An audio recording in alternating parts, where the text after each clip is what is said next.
Dia Abrams disappeared on June 6, 2020.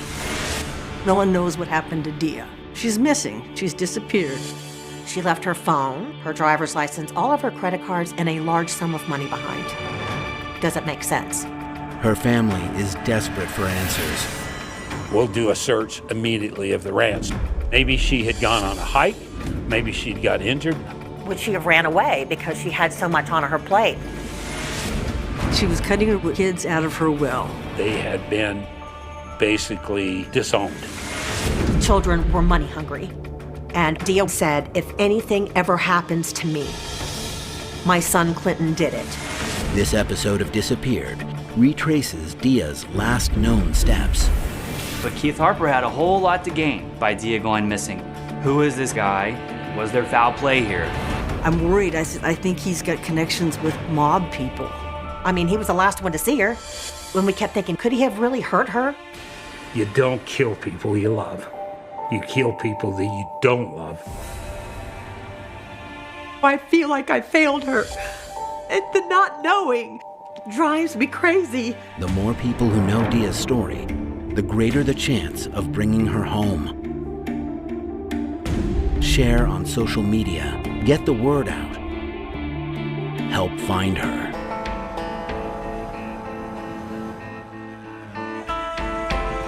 My name is Diana, and I'm a friend and neighbor of Dia Abrams in Garner Valley, California. On June 6th of 2020, Dia Abrams disappeared from her Bonita Vista Ranch in Garner Valley, California. Dia and I first met through a mutual friend, and from that, our friendship grew. We found that we had so much in common. She's the older sister I never had. I first met Dia Abrams in either 2010 or 2011, and throughout the years, it seemed like we ended up rescuing each other all the time. I had a really bad accident. She took care of me. She had a really gnarly back surgery, and I took care of her. Diana, Dia, and myself, we became good friends after that. I can only describe Dia with one word, and that word is firecracker. She had a presence about her. Tomboy, but yet a girly girl. Loved her ranch, loved her animals. That was her pride and joy were her animals. If there was a dog on the side of the road, she'd find a home for it.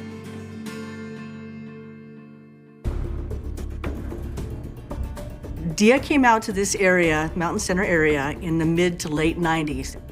Her ranch is one of the most beautiful areas that you'll see. Dia owns 3 properties in the Mountain Center area. One home was located on a 5-acre parcel in Garner Valley. Another residence was the Bonita Vista Ranch, which consisted of 116 acres. And then another piece of property called Sky High, which was about 20 acres. She resided between the Garner Valley house and the Bonita Vista Ranch. I'm Jenny Kirshner, and I was a reporter and photographer for the Idyllwild Town Crier newspaper. And when Dia went missing, it was probably the biggest story that I had worked on. Idyllwild is a small mountain community in the mountains above Palm Springs, and it sits surrounded by the San Bernardino National Forest. It's a small population. It's about 4,000 people, and everybody definitely knows everybody. It's a very tight-knit community. Everyone cares for one another. Dia, she is loved by everybody in the community. Before she moved to Mountain Center, Dia married Clem Abrams. He was a wealthy real estate developer out of the San Diego area. Dia and Clem separated when she moved to Mountain Center, and he passed away in 2019. Dia has 2 children, their son Clinton and her daughter Crisara. Crisara is a couple years older than Clinton. I know that Dia loved her kids. I do. But I remember her telling me that she was disappointed in her children in that they could not make time for her. They had moved away to San Diego, and it baffled her that children would not have time for their mother.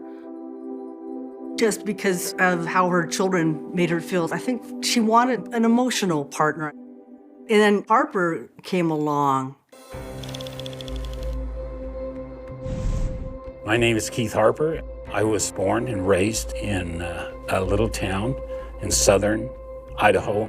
Then I went into private industry, a recreational outfitting business out of Durango, Silverton, Ouray, Colorado. I met Dia in a dating site, and we had a 4-year relationship. When I actually met her, she picked me up in a Ford truck. I got in, and when I looked at her, I said, "Gosh, you are a country girl." And she said, "Why do you say that?" And I said, "Because you have hay in your hair." And she looked in the mirror and she said, "You know, I fed the horses before I came. I am so sorry." And I said, "No, that just proves to me who you are." I knew we had something special connected. I knew she needed help on the ranch, and I offered to come and actually work for her. And I fell deeply in love with her. Dia had told me at one point that Harper had had a criminal past, but that he was not a criminal. But she was happy to have him there because he could help around the ranch. Harper, when he came around, I thought it was a good thing because it was help for Dia. But it was never really a romantic thing. There was no affection between the two. Usually if you are involved in a relationship, you hold their hand or smile at them a certain way or put your arm around them when you're sitting in a chair. It was lacking any type of physical emotion or activity with one another. So I didn't know if they were dating or not. And she goes, "Well, yeah, he is. He's more than a friend." And that was it. That's all I knew. June 6, 2020. We were leaving the next day, Sunday. We were leaving for Colorado for the weekend. We've had some great trips where we went, and it all has to do with nature. And she was an enthusiast about that. Anyway, that was our plan. She had packed, we were packed. And I said, "I'm gonna go out and mow the meadow." I had stopped at around 2 o'clock. Had lunch with Dia. She said, "Have you got a minute? I need to talk with you." And I said, "Dia, it's going to take me till dark to get the meadow done. I'm not that far into it. I need to get it done." And she said, "Oh, okay. It's not important." I wish I had that time to understand what she was going to tell me, because she felt it was fairly significant. I kind of discouraged that. I wished I hadn't done. I may have learned things about what she knew that she was willing to share at that moment, and I never get to do that chance again. I went back to mowing. By the time I got things squared away and came into the house, it was approximately 7 o'clock, so right at dark. And I went upstairs and I found her phone plugged in and no Dia. Her purse was sitting there. And I thought, I'm surprised she didn't take her purse. I went out back and I saw her truck there, and then the realization was she's got to be here somewhere. I was surprised that she wasn't there, but she had talked about going down to the lower horse ranch and going out and exercising the horses. So I thought, maybe that's what she does. She should be back shortly. It was almost 12:30 by the time I had finished any searching of the property. When I hadn't found her, I called the highway patrolman and expressed a concern, and he just said, nothing by morning, then get concerned. And so I didn't sleep much that night. I contacted the highway patrolman in the morning. He told me I needed to call the sheriff's office and report her as missing. Sunday morning, June 7th, I received a phone call from Julie, and she asked me, "Has Harper called you?" I said, "No, why would Harper call me?" So I call Harper. I said, what's going on? He goes, did Dia spend the night with you? I said, no. Well, I can't find her. I said, what do you mean? He goes, well, she was here Saturday. I saw her at lunch. I asked if he checked the Garner Valley house. He said, yes, she's not there. So I said, okay, I'm coming over. Diana said, I'll be down there.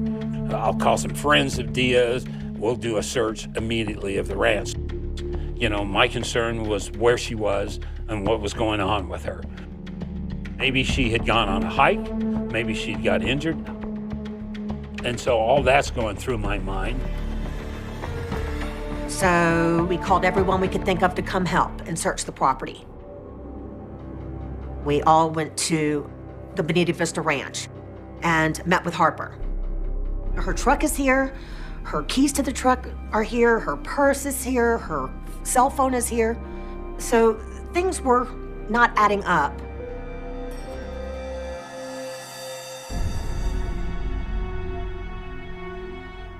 So Sunday night, there was no sign of her and it was getting dark. So we all decided to go home and start fresh early the next morning, like at 6 a.m. I started calling the police Monday morning, called Monday afternoon, and all the way up until they finally showed up on Monday night. I said, you know, we've done an initial search of the property. And I said, you know, I was planning on leaving on Sunday. I have some business to take place in Colorado on Monday. Harper said, I have to leave. I said, okay, why? He goes, well, I was involved in a circumstance. I'm on probation, and I have to go back. I can't be here for more than a certain amount of days before I have to leave, and then I have to go check in with my probation officer. So I have to go check in with them. I didn't know what for, and I said, well, do you think that's such a good idea? But I used to be a probation officer. I know if I had a probationer call me and said, hey, look, my girlfriend is missing. I don't think it's a good idea if I leave. The probation officer, I'm sure, would say it was okay to do so. The sheriff's office said they would be shutting the ranch down for the investigation. And I said, fine, you know, I have to be in Colorado, so I left. On Monday, June 8th of 2020, Harper left the state. The community definitely had some red flags on why he would do that. There was no real answers on why he left. By that time, Dia's son, Clinton, showed up. One of the neighbors had called him to say, hey, your mom's missing. I remember Clinton just kind of hanging out in the front. He never went searching. He never asked questions. He was just kind of hanging out with the crowd. Almost like he was searching for pity or something. I never met Clinton, so I only saw a picture of him when he was younger on the refrigerator, and Dia would speak of him as being so smart that he was scary. I remember once, Dia looked me straight in the eye and said, if anything ever happens to me, my son Clinton did it.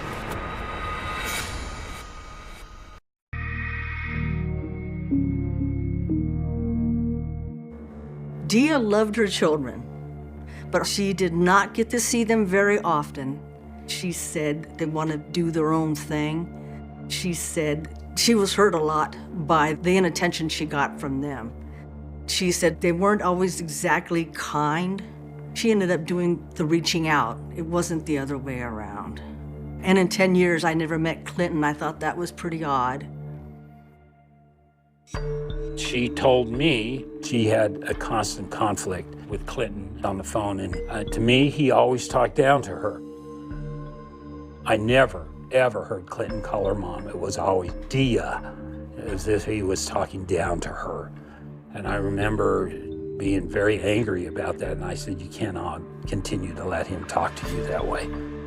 She was disappointed because from what I understood from Dia was that the children were money hungry. When Dia's husband, Clem, was alive, the two of them had an arrangement that he would pay for the bills at the ranch. Then when she got absolutely nothing from that will, she realized she had to do something. So in 2019, Dia filed a petition to gain control of the estate that belonged to the deceased Clem Abrams from her children. The estate is suspected to be worth about $15 to $30 million. She said she was upset about having to go through the lawsuit with her kids, and she didn't like fighting with them. She was just disappointed in them. I'm Matt Owens. I'm a lawyer. I'm a partner with the law firm in San Diego, California. I handle disputes involving trusts and estates, and I represent Dia's children. Dia was seeking to throw out or invalidate her prenuptial agreement that Dia had with Clem, her husband. As co-trustees of Clem's trust, her children had to oppose Dia's petition because just like any other trustee would have had to do the same thing in order to protect and honor what Clem had stated he wanted in the trust document. Dia's children were going to be fine regardless of who won or lost that lawsuit that Dia had filed. There was no potential outcome in that case where Dia's kids got nothing from Clem's trust. It was just a dispute over how much Dia was going to get during her lifetime and some other nuances, but her kids were going to be fine regardless of the outcome of that case. The lawsuit for Clem Abrams' estate, I understand from Dia that Clinton had threatened Dia in taking away her truck as it was in Clem's trust. That was the heaviest thing on her mind before her disappearance, was they're gonna take my truck. What am I gonna do? They wouldn't even give me a ride home. Like, what am I supposed to do? I can't have transportation. Why do they need my truck? The truck belonged to Clem's trust. And so if you're trustee of Clem's trust and there's an asset out there that belongs to the Clem Abrams trust, you kind of have to go get it. I don't think that there was any sort of desire to fight over, I think it was like a 2006 Ford truck, right? Like, I don't think there was a desire to achieve some sort of like financial benefit. It seemed like a trustee needing to go collect an asset that belonged to the trust. That was the straw that broke the camel's back, so to speak, when they were trying to take the truck away.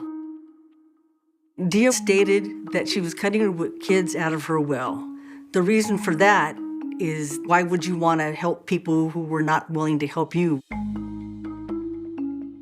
While Dia was in the middle of this court battle, fighting for that estate, she still had control over the 3 properties in the Idyllwild area. Dia Abrams owned those 3 properties that were completely separate and apart from the Clem Abrams Trust. They were Dia's properties.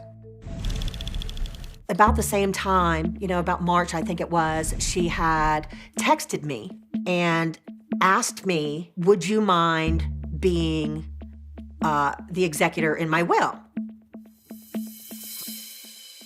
I'm thinking, this woman has at least 20 more years because she's in great shape, mentally just all there, and it's not gonna be a thing.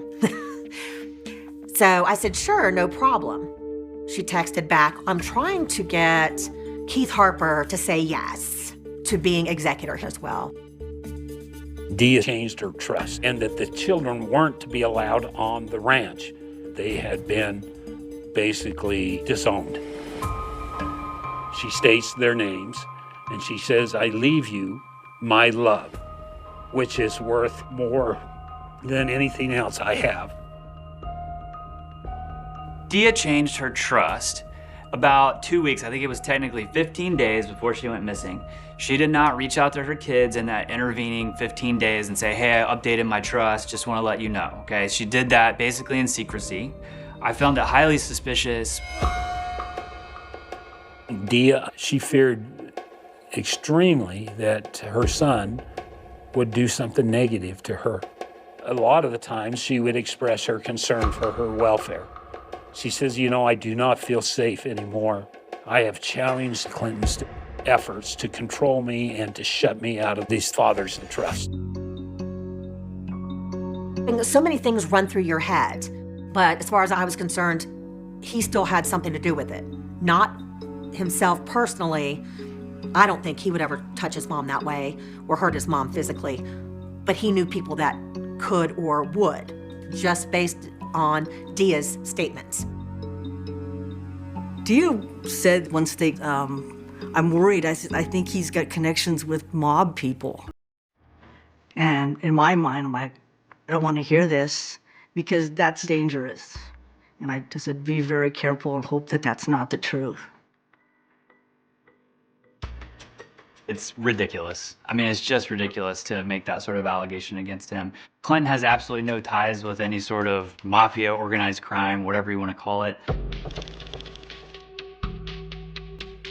Once the Riverside County Sheriff's Department were done on Wednesday. They called Dia's kids and said, we're done with the investigation. You can go into the property.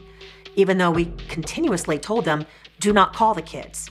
Dia said that she did not want the children to ever go into her house. She was adamant about that. She goes, do not let my children in the house. All they care about are the things in the house, what they can take, what they can sell. It's all about money with them. So do not let them into the house. So I immediately spoke to Dia's attorney, and he obtained a copy of the power of attorney and a copy of the trust. I remember Clinton coming up. It felt like standoff at the OK Corral. Clinton gets out of the truck. The lawyer comes out of another car. He walks up, and Diana's got the papers in hand. And I said, I said, here's the paperwork from the attorney. Dia named me and Harper as executor to her will. Harper left the property. And I have power of attorney. Here's a document that says that I'm acting on Dia's behalf. And I made a promise to her that I would honor her wishes, take care of her property, not let her kids in the house. This is what I'm gonna do. We didn't realize at the time that it was about to get so much worse.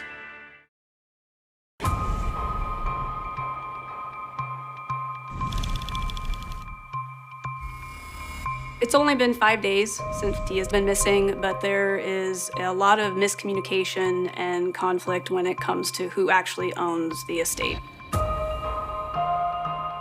Harper's left the state at this point, and Diana is on the property. So she's asked Clinton to leave, and there's still some debate over the issue of the truck. I said, you can't leave with her property. This is Dia's truck. The one thing she asked that you do not take, her only vehicle. Dia hasn't been gone long. What if she came back? We need to find her.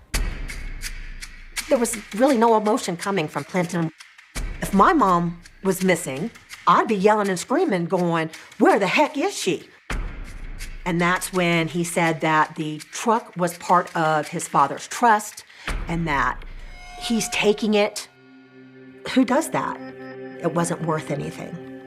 It's not like Dia didn't have assets, right? I mean, she had 3 properties. If she really needed a truck, is it really that big of a deal for her to get a different vehicle? I mean, I don't understand what the big deal was about the truck, other than certain people in the case have pointed to that as one instance where they're trying to spin it and make Clinton look like he was out to, do harm to their mother.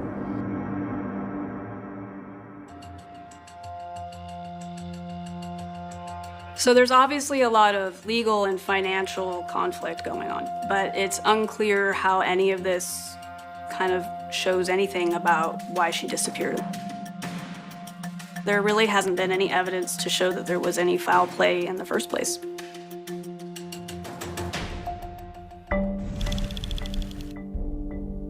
The next morning, we went out on our ATVs to search for Dia. Harper came home and he was able to start running things. No one knows what happened to Dia. She's missing. She's disappeared. So you start having a lot of thoughts run through your mind. Like, okay, what else could have happened? Would she have ran away because she had so much on her plate? Like, no, she wouldn't have ran away because she left her dog. She left all of her other animals. She left her phone, her driver's license, all of her credit cards, and a large sum of money behind. Does it make sense? Then we started thinking foul play. Diana and I, we started to put together scenarios in our minds. A lot of things started clicking here and there about different persons and what they would have to gain, specific actions that they would take or not take in the pursuit of finding Dia. Weeks are going by, and Dia's still missing, but the Riverside County Sheriff's Department isn't commenting on the case at all. Over time, Harper seemed to be more interested in the property and the ranch than he was in finding Dia. I realized I didn't know anything about Harper's personality. I didn't know anything about his personal life. I didn't know him at all. And then the more we spoke, the more I realized some of the things that he was saying didn't make sense. I mean, he was the last one to see her. When we kept thinking, could he have really hurt her? Keith Harper. This is not someone, as far as we could tell, who had any sort of significant wealth. After she goes missing, all of a sudden, Harper finds himself in a great situation. He's living on this 115-acre ranch. His whole life changes. That's a big deal for someone in his situation. And then you contrast that with, what do the kids have to gain from Dia going missing? Very little. They're still gonna be provided for under any scenario based on their father's wealth. But Keith Harper had a whole lot to gain by Dia going missing. There is a lot of attention about me. I'm the primary suspect because I'm the boyfriend. What about the ranch? Did you kill her because you wanted the ranch? God, no. You know, I've worked on a ranch. Ranching does not make money. I know how to make money. I'm here because I loved a girl. When somebody asks me, did you kill her? I've had that question asked. And I said, honestly, you don't kill people you love. You kill people that you don't love. We did work with a private investigator to do a criminal history check on Mr. Harper and learned some things that were pretty shocking to us. He had been convicted of sexual assault against 2 women in Colorado. So Mr. Harper ran some sort of business where he would take people around on a snowmobile.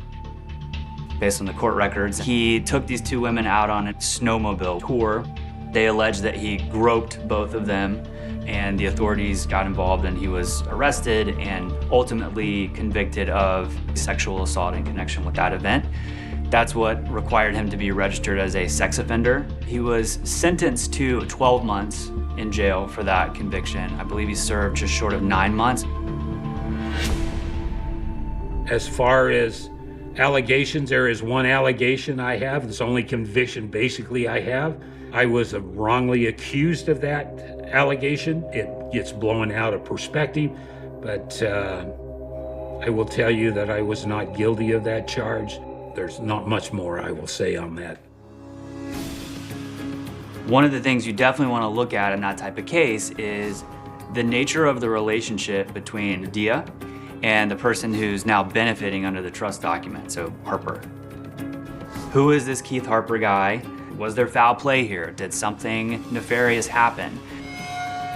You begin to wonder over and over again, how low in the barrel do you have to reach to point fingers? And I said the only reason the fingers are being pointed because it's pointed away for where they should look.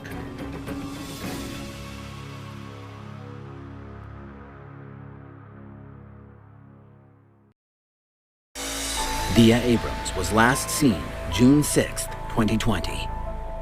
If you have any information, please contact the Riverside County Sheriff's Department at 951-955-2400.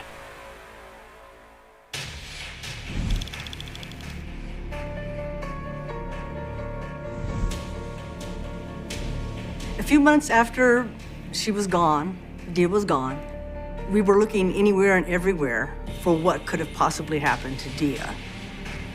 And I know that the police were looking at Harper because he's the obvious suspect. I didn't want to believe it was Harper. I didn't want to believe it was their son, Clinton. To this point, I don't know where to cast suspicions. To us, he was Harper. He was not really ruled out per se, but we don't know him. I grew very fond of Dia and loved that girl. I can understand their concern. As her boyfriend, husbands, boyfriends are often the ones they look at, and most of the time, they're the ones involved in the situation. So I understood what was going on.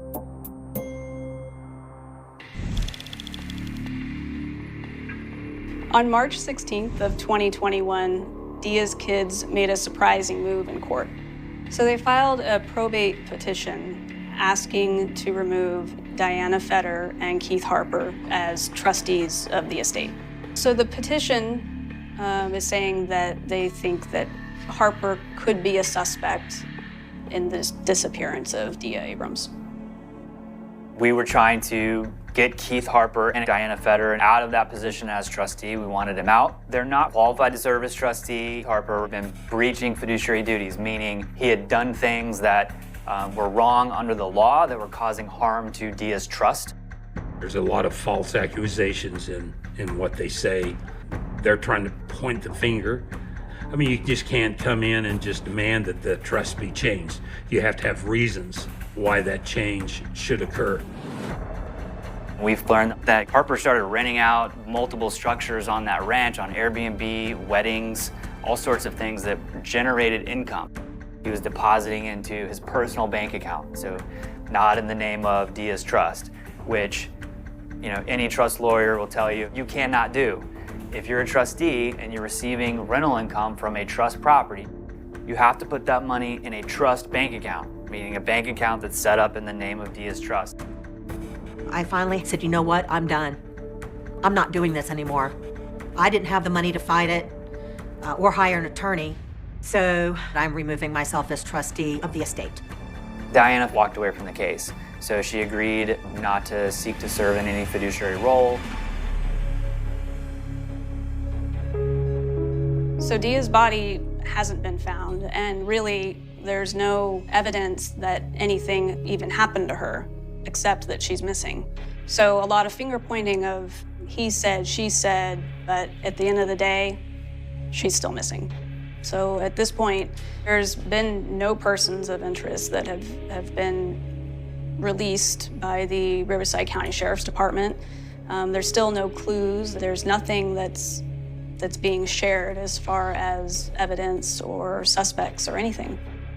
But Harper has a lot of things kind of working against him. There's definitely a lot of speculation on whether he's a suspect or not. I mean, the community is definitely unsure.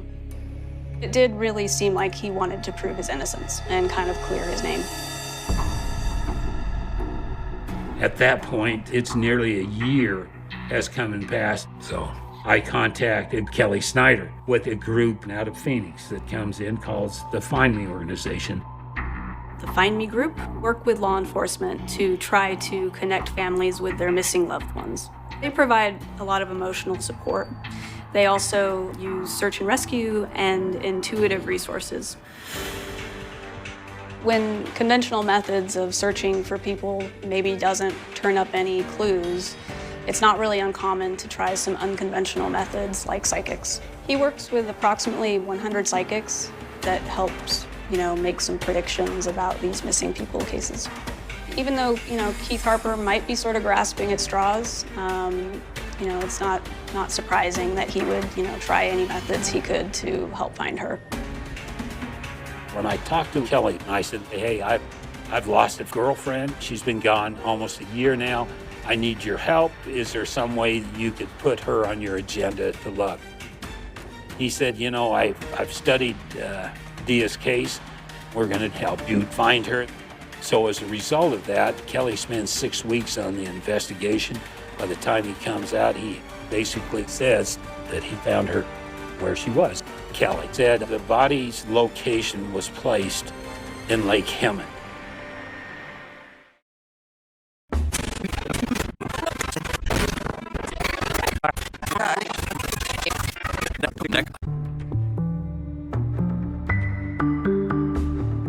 I remember calling the detective at the sheriff's office. I said, you know, you do have a dive team. He agreed. I would drive to the lake every day. The only dive that I see them actually do is a dive that goes on for about 20 minutes. They go out approximately 40 yards. You can see the bubbles where they go out. Then, when they had found nothing, I contacted Kelly. I was a little frustrated on why they had not found anything. Under his recommendation, I was pretty confident that they would. But she was not found then. So at the end of the day, Dia's body wasn't found in Lake Hemet, and the Riverside County Sheriff's Department really didn't want to disclose any information about any evidence that might have been found. So, you know, it's important to kind of remember that these are sort of non-conventional methods to finding people, and so they claim they're only accurate about 30 to 35% of the time. I have to be clear, I can't say that Keith Harper did it, right? I don't have that information. I don't have personal knowledge of that. All I can say is that his behavior after she went missing is highly suspect, and his history before she went missing is highly suspect. But we did achieve the settlement agreement. I was working with Dia's attorney. He said, you know, what my recommendation is, you have a compromise with them. They're going to continue to come after you until you have nothing. I recommend that you settle with them, that you divide the property 50-50 and let the pieces fall. I agreed with that. The court, in their ruling, basically agreed to divide the property 50-50 with her children. If any one of us are found to be guilty, they are to receive nothing until such time as the 5-year mark is passed, or if Dia is located and determined to be dead. As a result of that, that's where we're currently in, the status of determining what the status is and what the ruling of the court really means. But at least the main litigations are done for now. To me, the judge made the only decision he could in this matter. I don't see how he could make a different decision at this time to be fair to either party. It's been almost 3 years now. And so I feel like I failed her. And the not knowing drives me crazy. Her friends are just dumbfounded. Not a day goes by that I don't think of her. Not a day.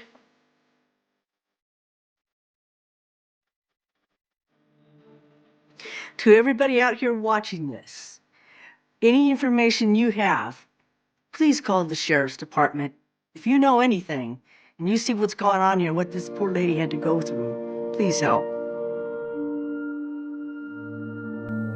We're looking for information from anyone who might know what happened to Dia. If you have information about some sort of foul play where someone perhaps abducted her or even worse, that's the type of information we're looking for. Do you know the whereabouts of where her remains might be, if that's the situation? Those are the types of things that we're looking for. Clinton wants a reward posted because he wants people to come forward with information as to what happened to Dia. So if anyone comes forward with information leading to some sort of criminal charge or criminal conviction, then you're going to be able to collect on a $300,000 reward.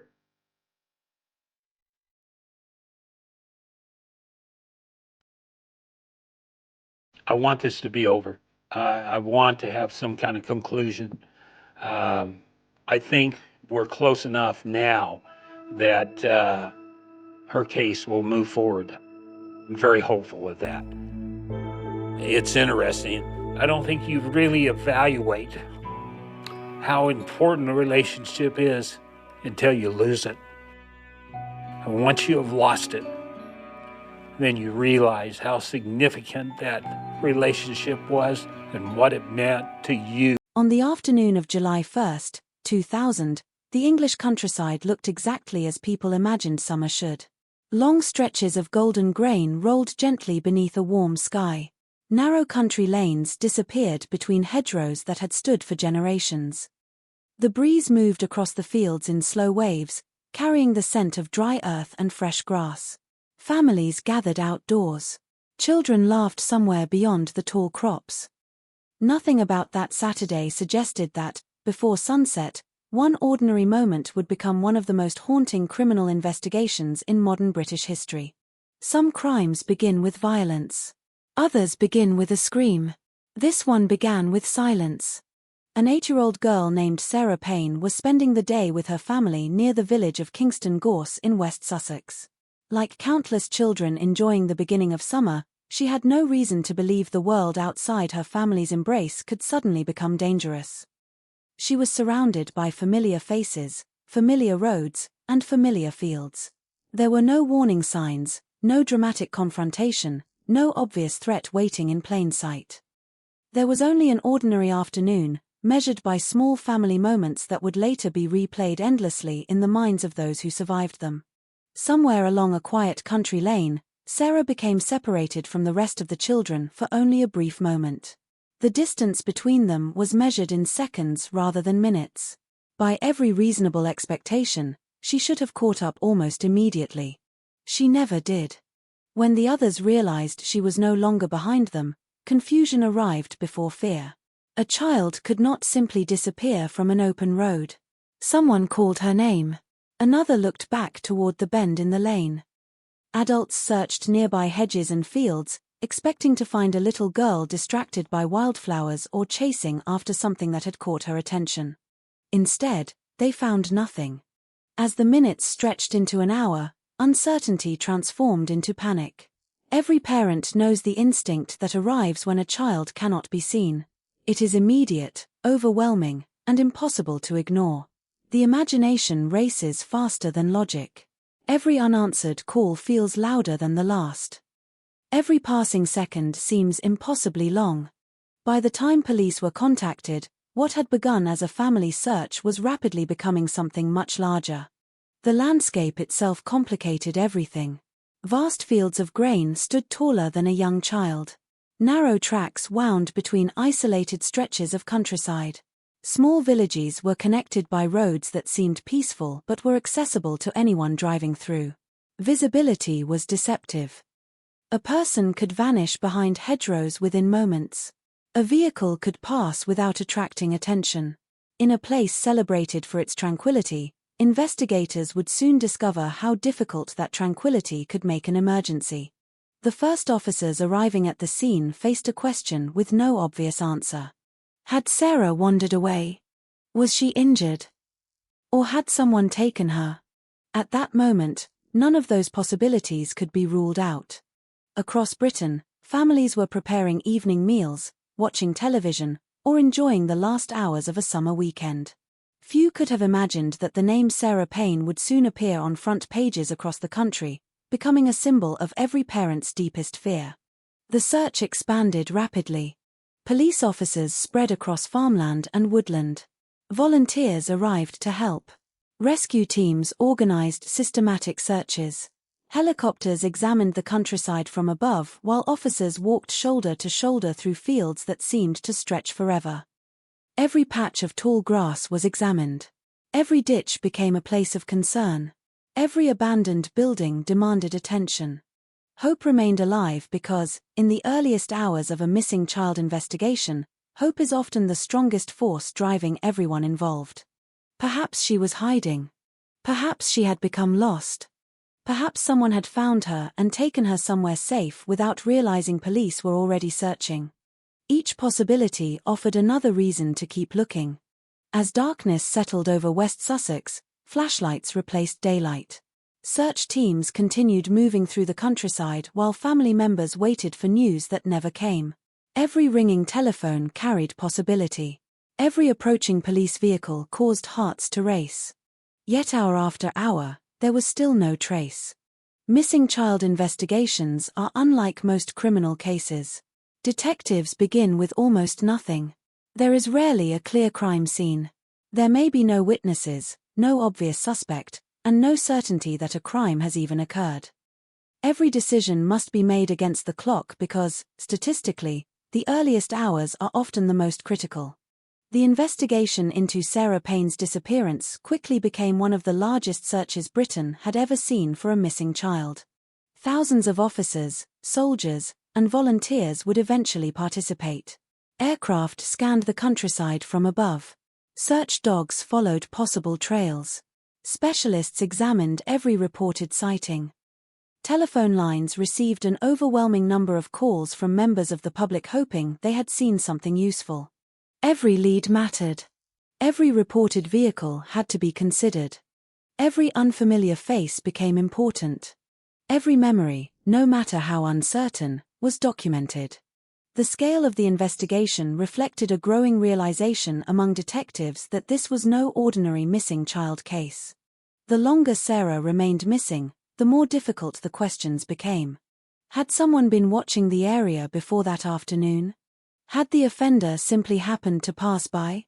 Was the abduction planned, or had it been an opportunistic act carried out within seconds? Investigators understood that, if an abduction had occurred, the offender had acted with alarming speed. A child had vanished in broad daylight from an area where family members were only moments away. That reality unsettled even experienced detectives. It suggested confidence. It suggested preparation. It suggested someone willing to take enormous risks.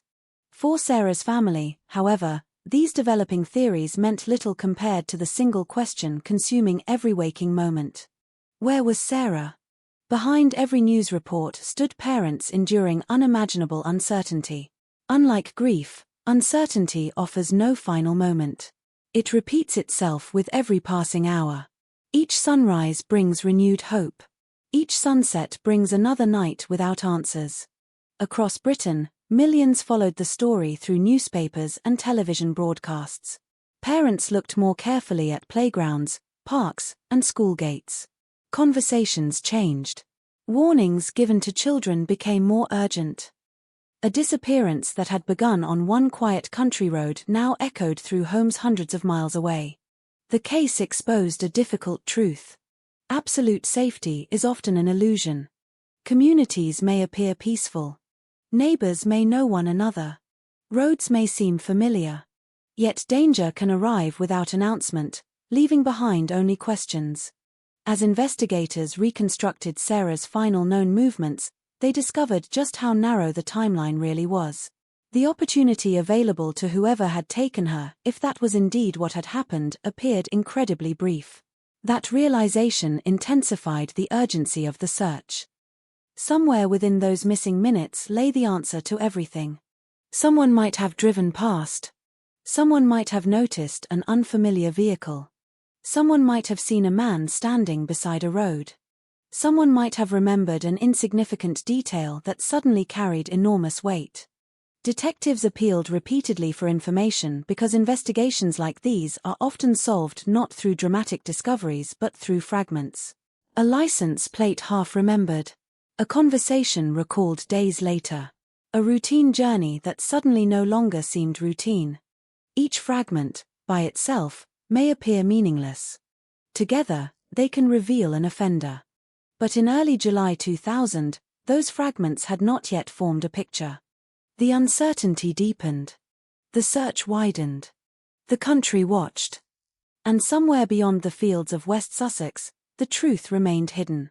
There is another reason why the Sarah Payne case continues to resonate decades later. It was not only about the tragedy itself. It forced Britain to confront uncomfortable questions about child protection, repeat sexual offenders, and the difficult balance between rehabilitation and public safety.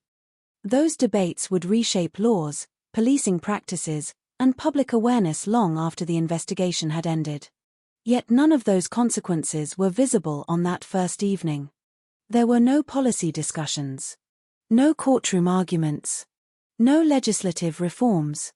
There was only a family searching desperately for their daughter and a growing realization among police officers that they might already be facing one of the most serious crimes imaginable.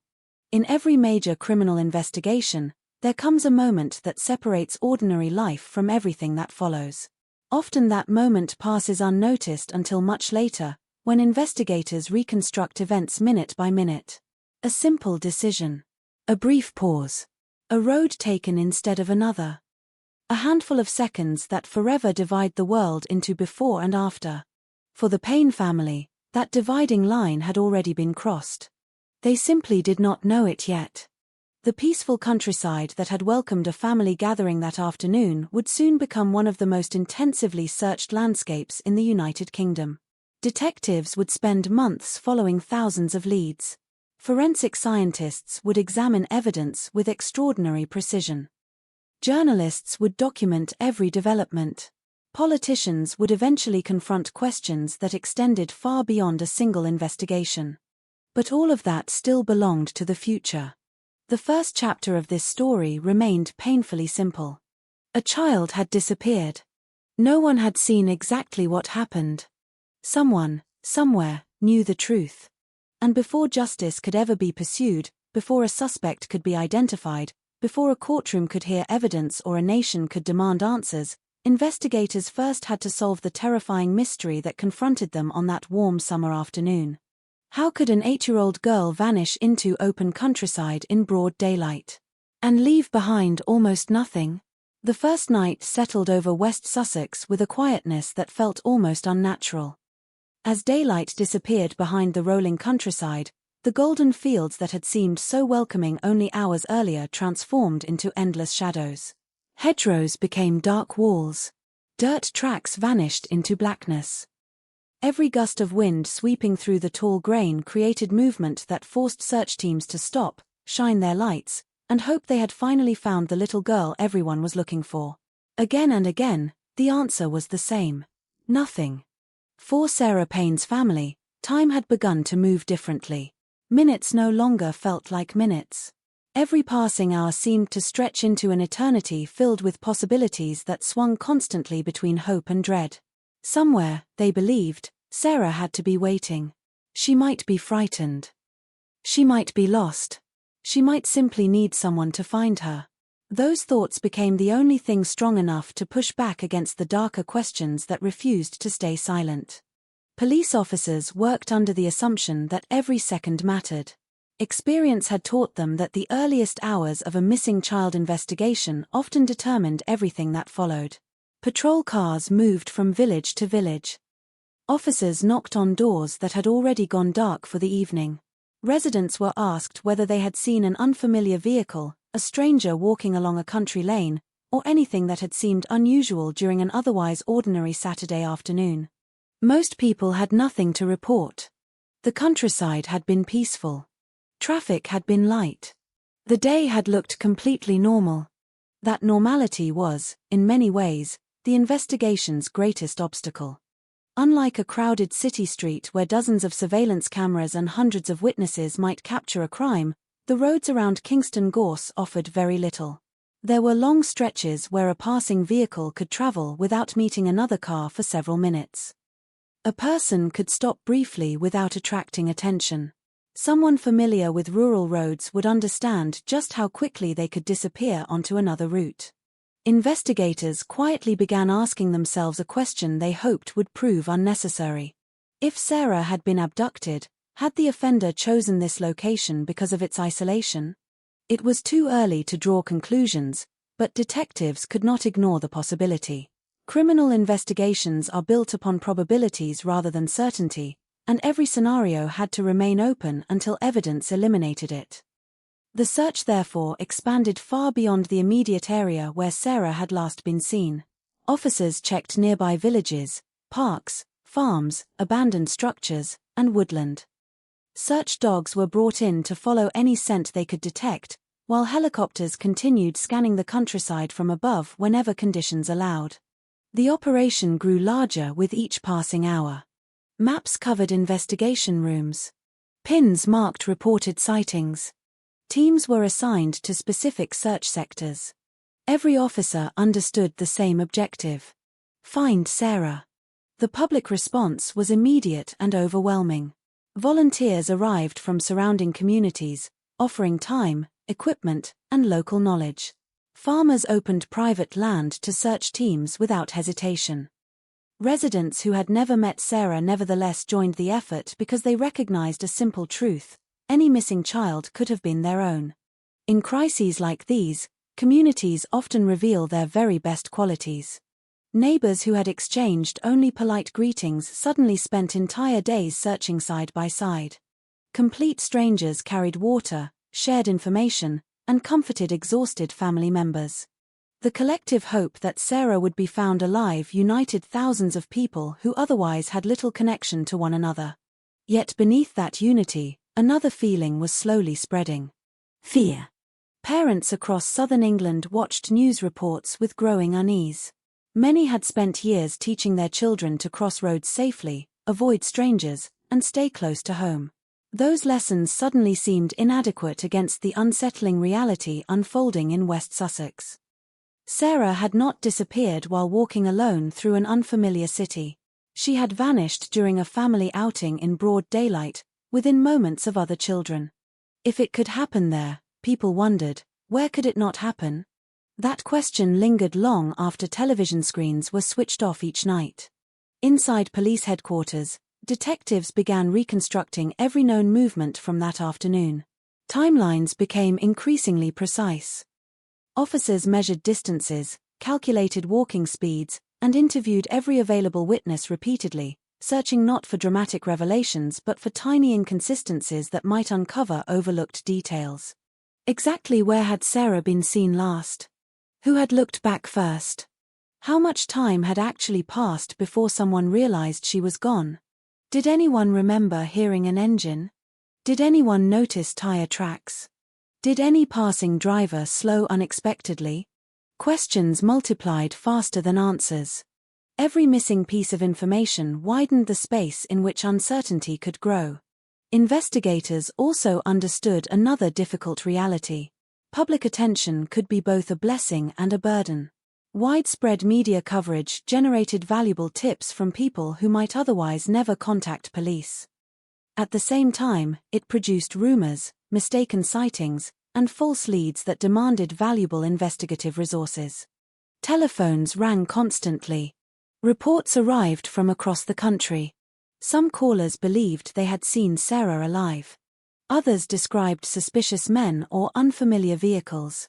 Each report required careful evaluation because detectives could never afford to dismiss information too quickly. Some leads ended within minutes. Others consumed days before being ruled out. The investigation became an enormous puzzle assembled from thousands of fragments, most of which ultimately belonged somewhere else. Meanwhile, forensic specialists began examining the last confirmed location where Sarah had been seen. Rural environments present unique challenges for evidence collection. Wind alters surfaces. Rain destroys impressions. Vehicles pass. Animals move through the landscape. Even the search itself, despite every precaution, can unintentionally disturb fragile traces. Every footprint had to be documented. Every discarded object had to be considered. Every possible tire impression required comparison. The hope was that somewhere among these ordinary marks lay one detail connecting the scene to whoever had taken Sarah. Whether such evidence still existed remained uncertain. Cases involving outdoor crime scenes often become races against nature itself. As investigators worked through those first critical days, another possibility quietly gained strength within the inquiry. Detectives considered whether the offender might have committed similar crimes before. Crimes involving the abduction of children are statistically rare, but offenders who commit them sometimes display recognizable behavioral patterns. If Sarah had indeed been abducted by a stranger, identifying individuals with relevant criminal histories would become an essential part of the investigation. That process would eventually lead detectives through thousands of records, interviews, and background checks. But at this stage, no single name stood above the rest. There was only a vast list of possibilities. The emotional weight carried by investigators should not be underestimated. Police officers train extensively to remain objective, to focus on evidence rather than emotion, and to follow facts wherever they lead. Yet investigations involving children inevitably leave a profound impact on those responsible for solving them. Many detectives assigned to the case were parents themselves. Every photograph of Sarah reminded them that she was not simply a case number or a collection of forensic exhibits. She was a little girl whose family expected her home. That expectation became harder to preserve with each passing day. Hope does not disappear all at once. It fades gradually. It retreats in small steps as time passes without news. Each morning brings renewed determination. Each evening asks harder questions. Search teams continued moving through fields that seemed almost endless. Helicopters returned to the air. Divers examined nearby waterways despite little indication that doing so would produce answers. Mounted officers searched terrain inaccessible to vehicles. Volunteers walked shoulder to shoulder through dense vegetation under the summer sun, refusing to leave sections of countryside unchecked. The operation reflected not only professional determination but also an understanding shared by everyone involved. If Sarah was out there, she had to be found. Days passed. The headlines grew larger. Her photograph appeared across newspapers throughout Britain. The smiling face looking back from those pages became instantly recognizable to millions of people. For many families, it was impossible to look away. Children asked questions their parents struggled to answer. How could someone simply disappear? Why hadn't the police found her? Would she come home? There were no easy responses. Every investigation carries a hidden tension between what investigators know and what they fear. Detectives rarely reveal every concern publicly because premature conclusions can damage an inquiry. Instead, they continue gathering evidence quietly, allowing facts rather than assumptions to shape the direction of the case. In the Sarah Payne investigation, that discipline proved essential. At first glance, the countryside offered almost no explanation. But somewhere within thousands of interviews, countless forensic examinations, and an ever-growing mountain of investigative records, the truth already existed. It simply had not yet been recognized. The person responsible had walked away believing that distance and time might conceal what had happened. The investigators believed otherwise. They understood that offenders make mistakes. Sometimes those mistakes are immediate. Sometimes they remain hidden for months before science, persistence, and careful detective work expose them.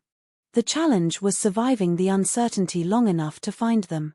As Britain continued watching the search unfold, few could imagine just how long that journey toward justice would become, or how profoundly one child's disappearance would change the nation's understanding of protecting its most vulnerable.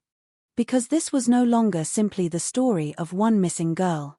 It was becoming the story of a country searching not only for Sarah Payne, but for answers that would forever alter the way it confronted the darkest crimes against children. The story of Sarah Payne is remembered today because justice was eventually delivered. A man was identified. Evidence was gathered. A jury reached its verdict. Laws would change in the years that followed, and her name would become permanently linked to a national conversation about protecting children. Looking back, it is tempting to see those events as inevitable, as though the path from disappearance to conviction had always been clear. It was not. At the beginning, there was only uncertainty. Investigators did not know who they were searching for. They did not know whether the person responsible was local or passing through. They did not know whether the offender had acted impulsively or according to a plan formed long before that summer afternoon. Most importantly, they did not know how many opportunities they had already missed without realizing it. Every major investigation contains moments that seem insignificant until much later. A witness who hesitates before mentioning an unfamiliar van. A passing driver who cannot remember exactly where he was at 4:30 in the afternoon. A receipt forgotten inside a vehicle. A strand of hair invisible to the naked eye. Criminal cases are rarely solved through dramatic revelations alone. More often, they are solved because investigators refuse to ignore details that everyone else would dismiss. The Sarah Payne investigation would become a testament to that kind of persistence. It would demand thousands of interviews, thousands of forensic examinations, thousands of decisions, each one carrying the possibility of moving closer to the truth or farther away from it. The public would see headlines. The detectives would see paperwork stacked across desks, evidence bags carefully labeled, maps covered in handwritten notes, and long nights spent reviewing the same information repeatedly in search of one overlooked connection. Behind every famous criminal case lies an enormous amount of invisible work. Hours become days. Days become weeks. Weeks become months. And still, investigators continue asking the same question from different angles until the evidence finally answers. For Sarah's family, however, life had already been divided forever. There would always be a time before July 1, 2000. And there would always be everything that came after. No investigation, no conviction, and no sentence could erase that division. What justice can offer is accountability. What it cannot offer is restoration. That distinction is important because true crime is often remembered through courtrooms, verdicts, and headlines, while the lives forever altered by those events gradually disappear from public attention. It is easy to remember the name of an offender. It is harder, but far more important, to remember the child whose future was stolen. Sarah Payne was not destined to become a symbol. She was a daughter. A sister. A child whose life had barely begun. The investigation that followed sought answers for a crime, but behind every procedural decision stood a far more personal purpose: to bring truth to a family living through unimaginable uncertainty. That purpose would carry detectives through setbacks, false leads, and moments when the case appeared frustratingly resistant to resolution. It would also force Britain to confront uncomfortable questions that extended far beyond one offender. How should society monitor individuals convicted of serious crimes against children? How much information should communities have? Can rehabilitation alone eliminate risk? What responsibilities belong to law enforcement, and what responsibilities belong to the public? These questions would eventually influence national policy. But before they became political debates, they were deeply human questions born from one family's loss. Every law has a story behind it. Sometimes that story begins in a courtroom. Sometimes it begins in a parliament. And sometimes it begins on a quiet country road where an ordinary summer afternoon was interrupted by an extraordinary tragedy. This is not simply a story about a criminal investigation. It is the story of how a single moment echoed across an entire nation. It is the story of investigators determined to uncover the truth despite overwhelming uncertainty. It is the story of forensic science, patient detective work, and thousands of people who refused to stop searching for answers.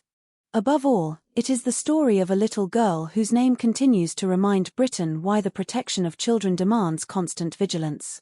Over the course of this documentary, we will follow the case from its quiet beginnings in rural West Sussex to the largest search operation of its kind, through months of painstaking investigation, into the courtroom where evidence was finally tested. And beyond the verdict to the legal and social changes that continue to shape child protection today. The events you are about to hear are drawn from the established facts of the case, the documented investigation, and the judicial process that followed. Where uncertainty existed, investigators faced it. Where evidence spoke, the courts listened. And where questions remained, they became part of a broader national effort to prevent similar tragedies in the future.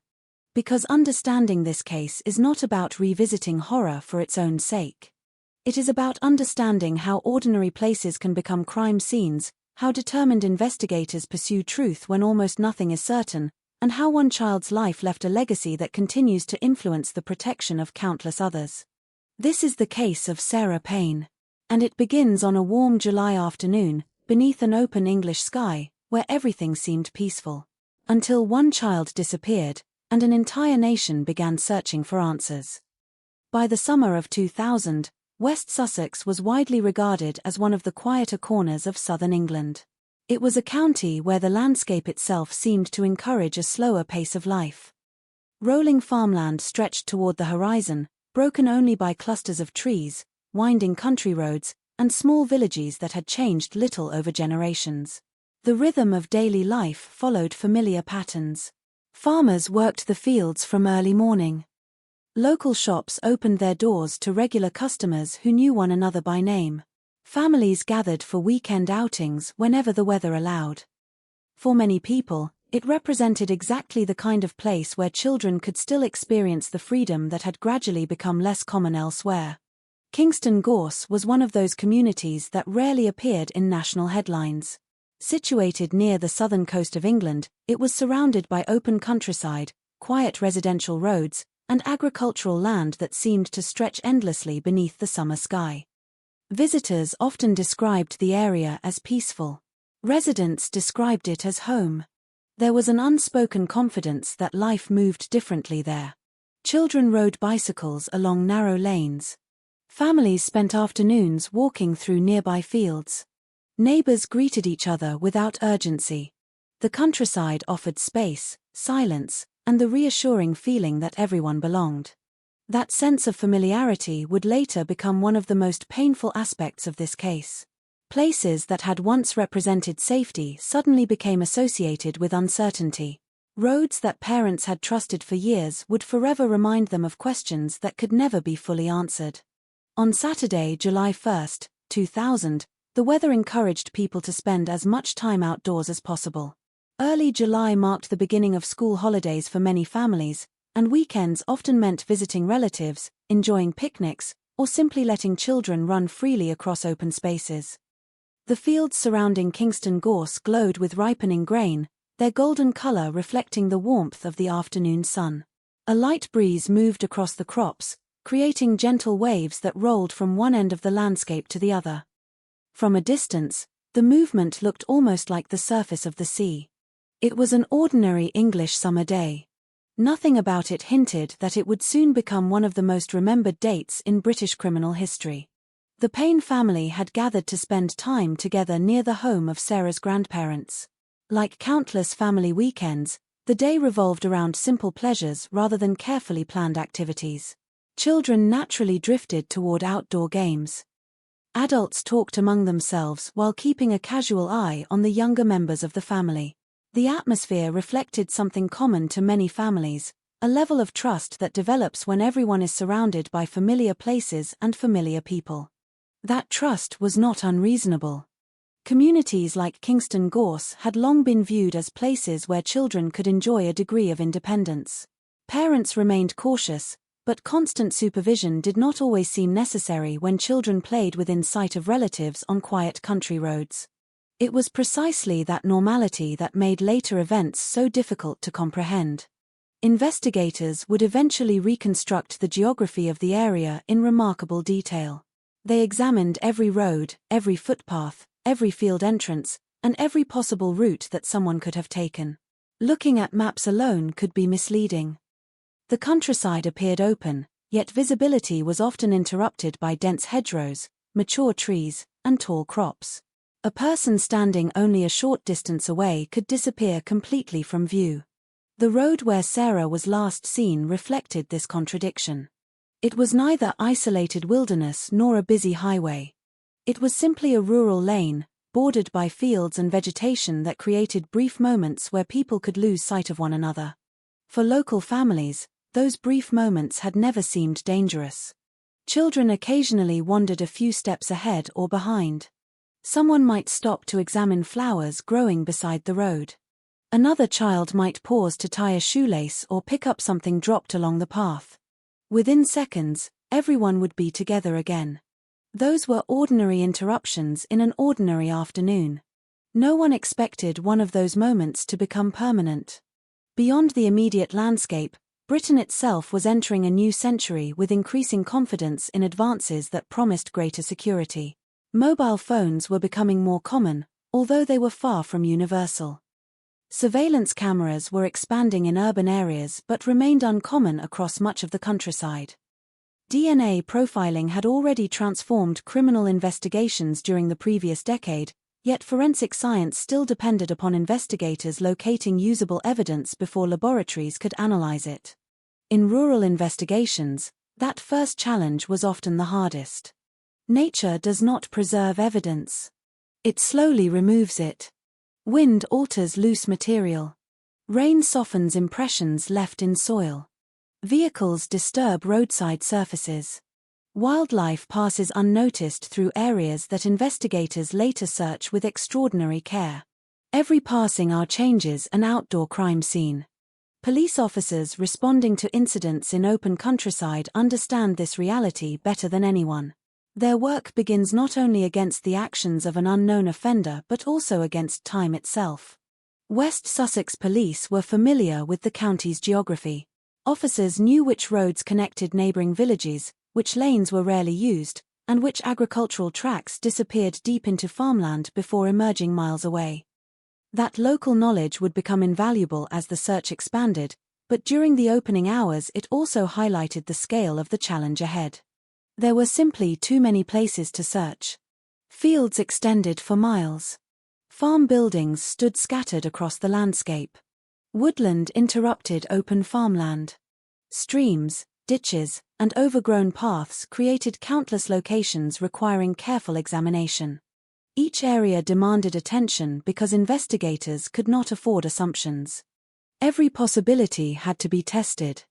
The Payne family themselves reflected the ordinary lives lived by thousands of British families. They were not public figures. They were not connected to crime or controversy.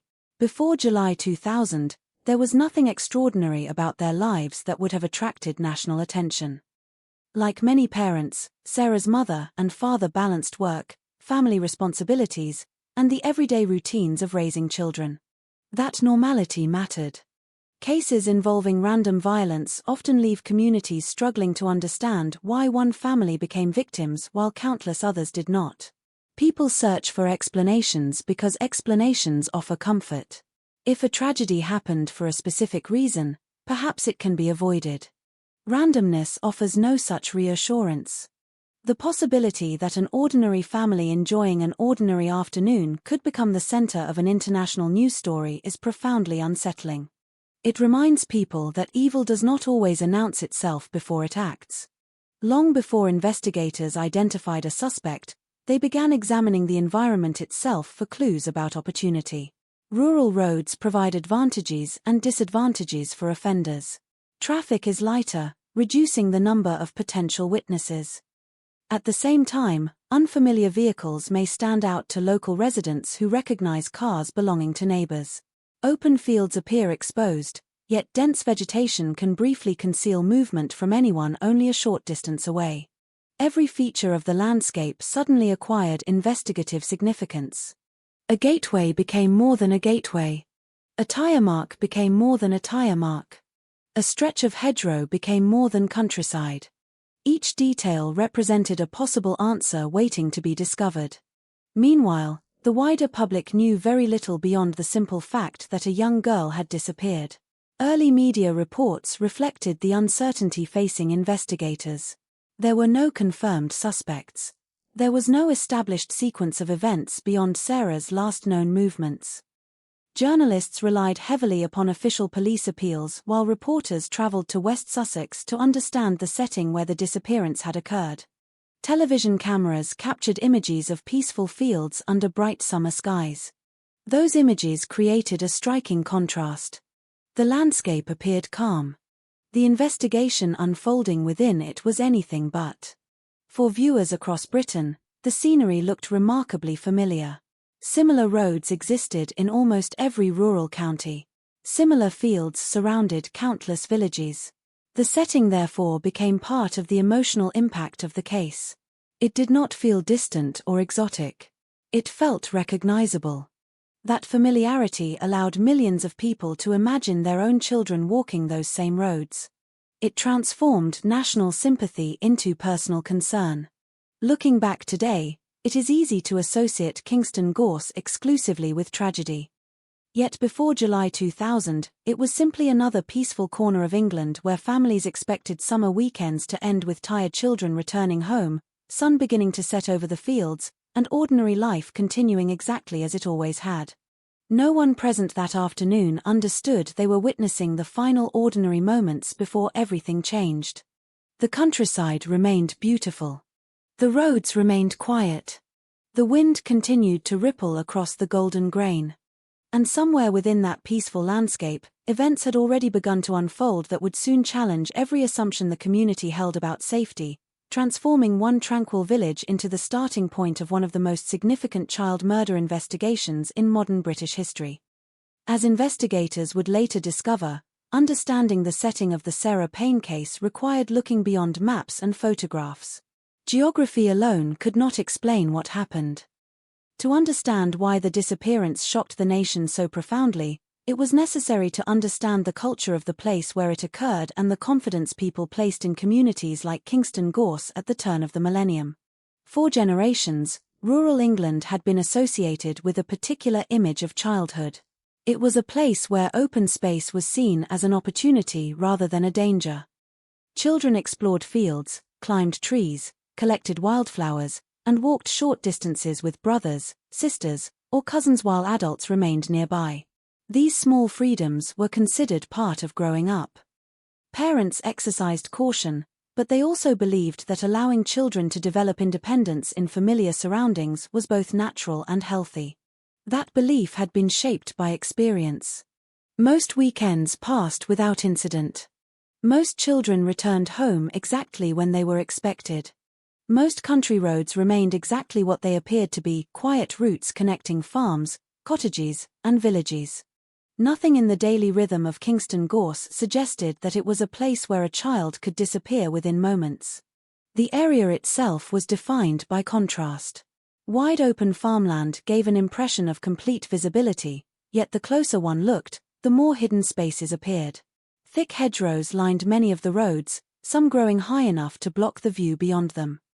Farm entrances opened unexpectedly into long private tracks. Mature trees interrupted sightlines that otherwise seemed uninterrupted. During the summer, the grain fields reached heights that could easily conceal a young child or anyone moving through them. Investigators would later spend countless hours studying these features. Every bend in the road mattered. Every gateway was measured. Every possible route was examined repeatedly. What had once been ordinary countryside became a landscape analyzed with extraordinary precision. The timing of the incident also shaped the investigation from the very beginning. A Saturday afternoon in early July meant more people were outdoors than usual. Families were visiting relatives. Cyclists and walkers used country lanes. Local residents tended gardens or worked on small projects around their homes. At first glance, this seemed advantageous. More people should have meant more witnesses. The reality proved far more complicated. People noticed only what seemed unusual. On an ordinary afternoon, a passing vehicle rarely attracted attention. A van driving along a country lane did not automatically seem suspicious. Someone stopping briefly beside the road might have been making a delivery, asking for directions, or checking a map. Human memory is selective. We remember events that appear important at the time. We often overlook the countless ordinary details surrounding them. Only later, after tragedy strikes, do those forgotten moments suddenly seem significant. Investigators understood this psychological challenge well. During interviews, they encouraged witnesses to think carefully about the entire afternoon rather than focusing solely on the moment Sarah disappeared. Sometimes a useful observation emerged from something that had initially seemed irrelevant: a vehicle parked in an unusual place, a person walking alone, or a brief encounter that felt routine until viewed through the lens of the investigation. Most interviews, however, produced nothing that clearly identified a suspect. The uncertainty was frustrating, but not unexpected. Cases involving brief encounters between strangers often leave remarkably little behind. At the same time, the Payne family's ordinary weekend had quietly become a national story.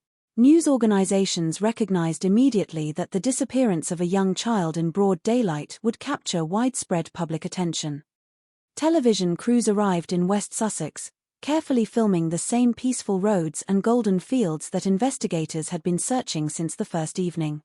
Those images carried a powerful message without requiring words. The countryside looked safe. That was precisely what made the case so unsettling. Many viewers found themselves asking a simple question. If a child could vanish here, where could parents truly feel secure? The question resonated across Britain because it challenged assumptions that had existed for decades. Rural communities were often viewed as refuges from the risks associated with larger cities.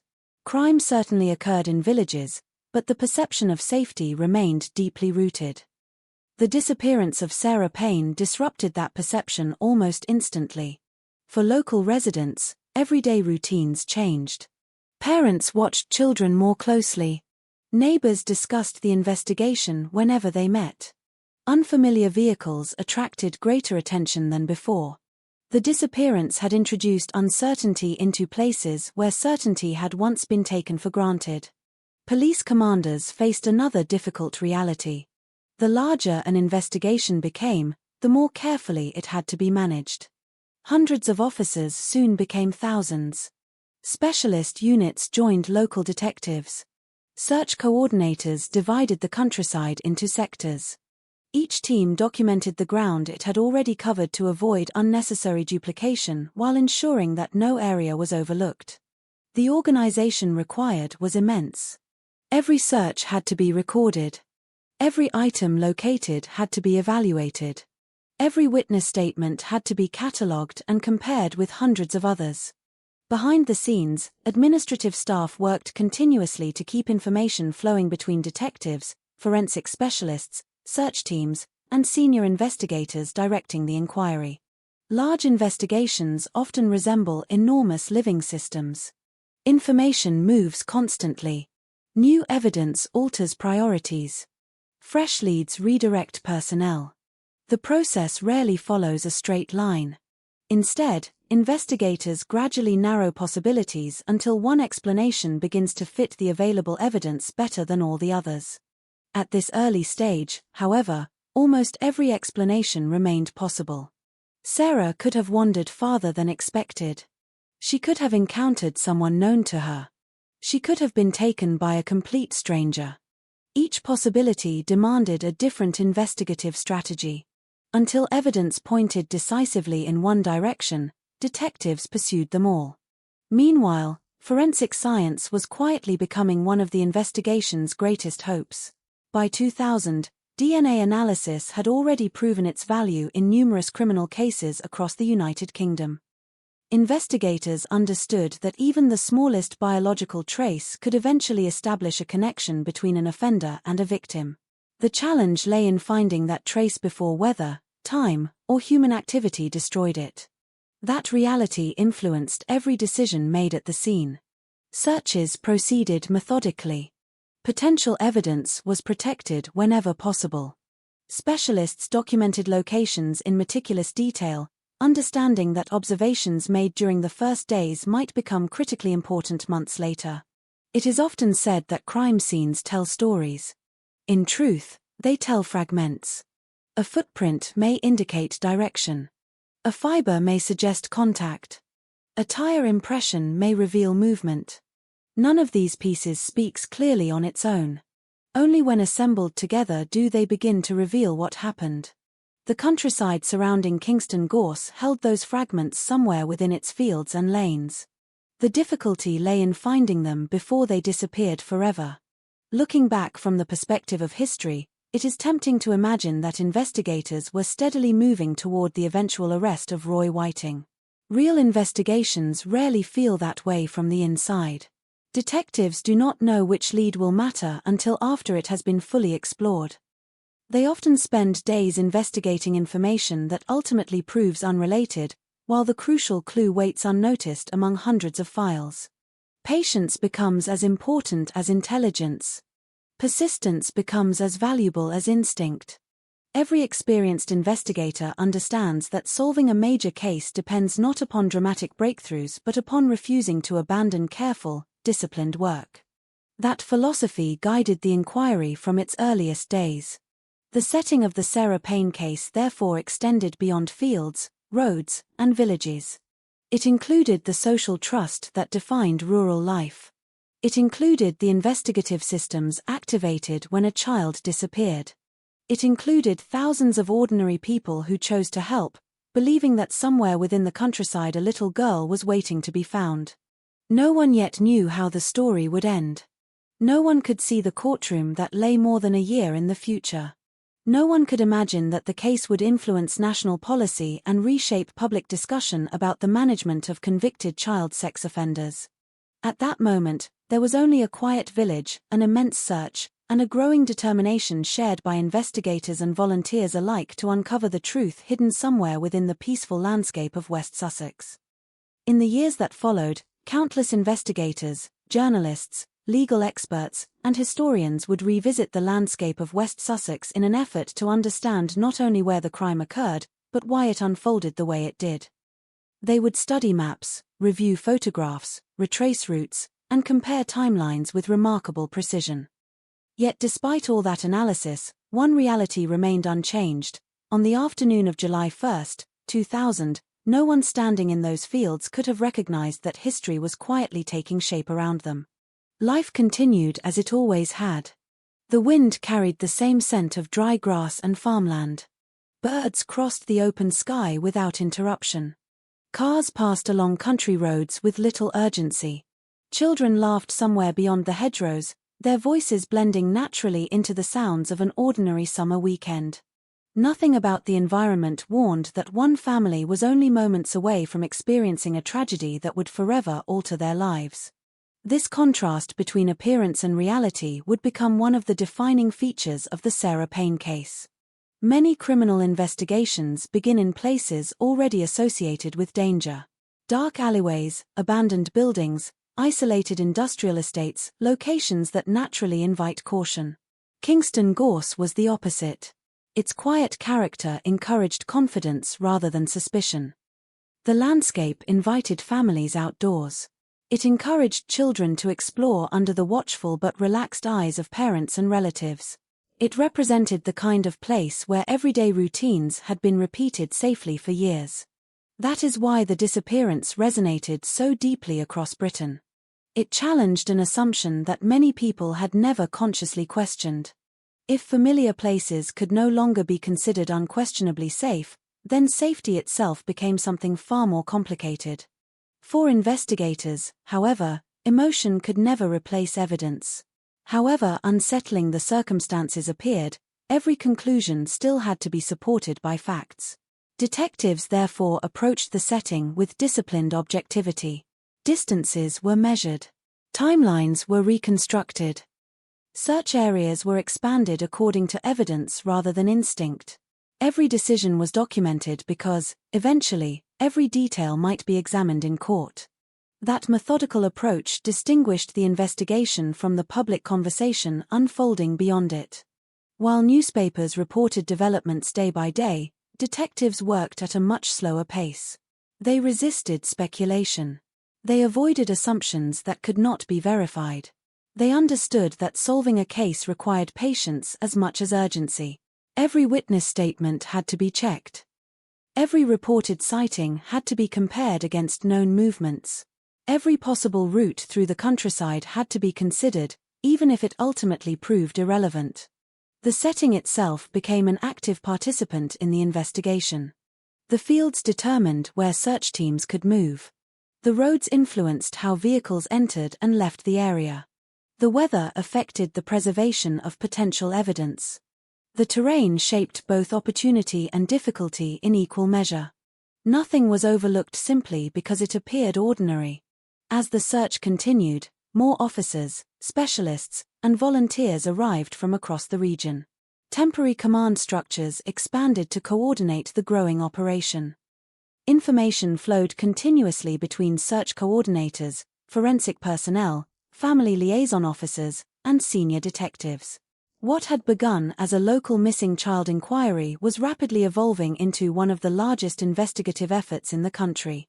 Yet for the Payne family, none of those organizational details changed the painful reality they faced. Their daughter was still missing. Every hour without answers felt longer than the one before.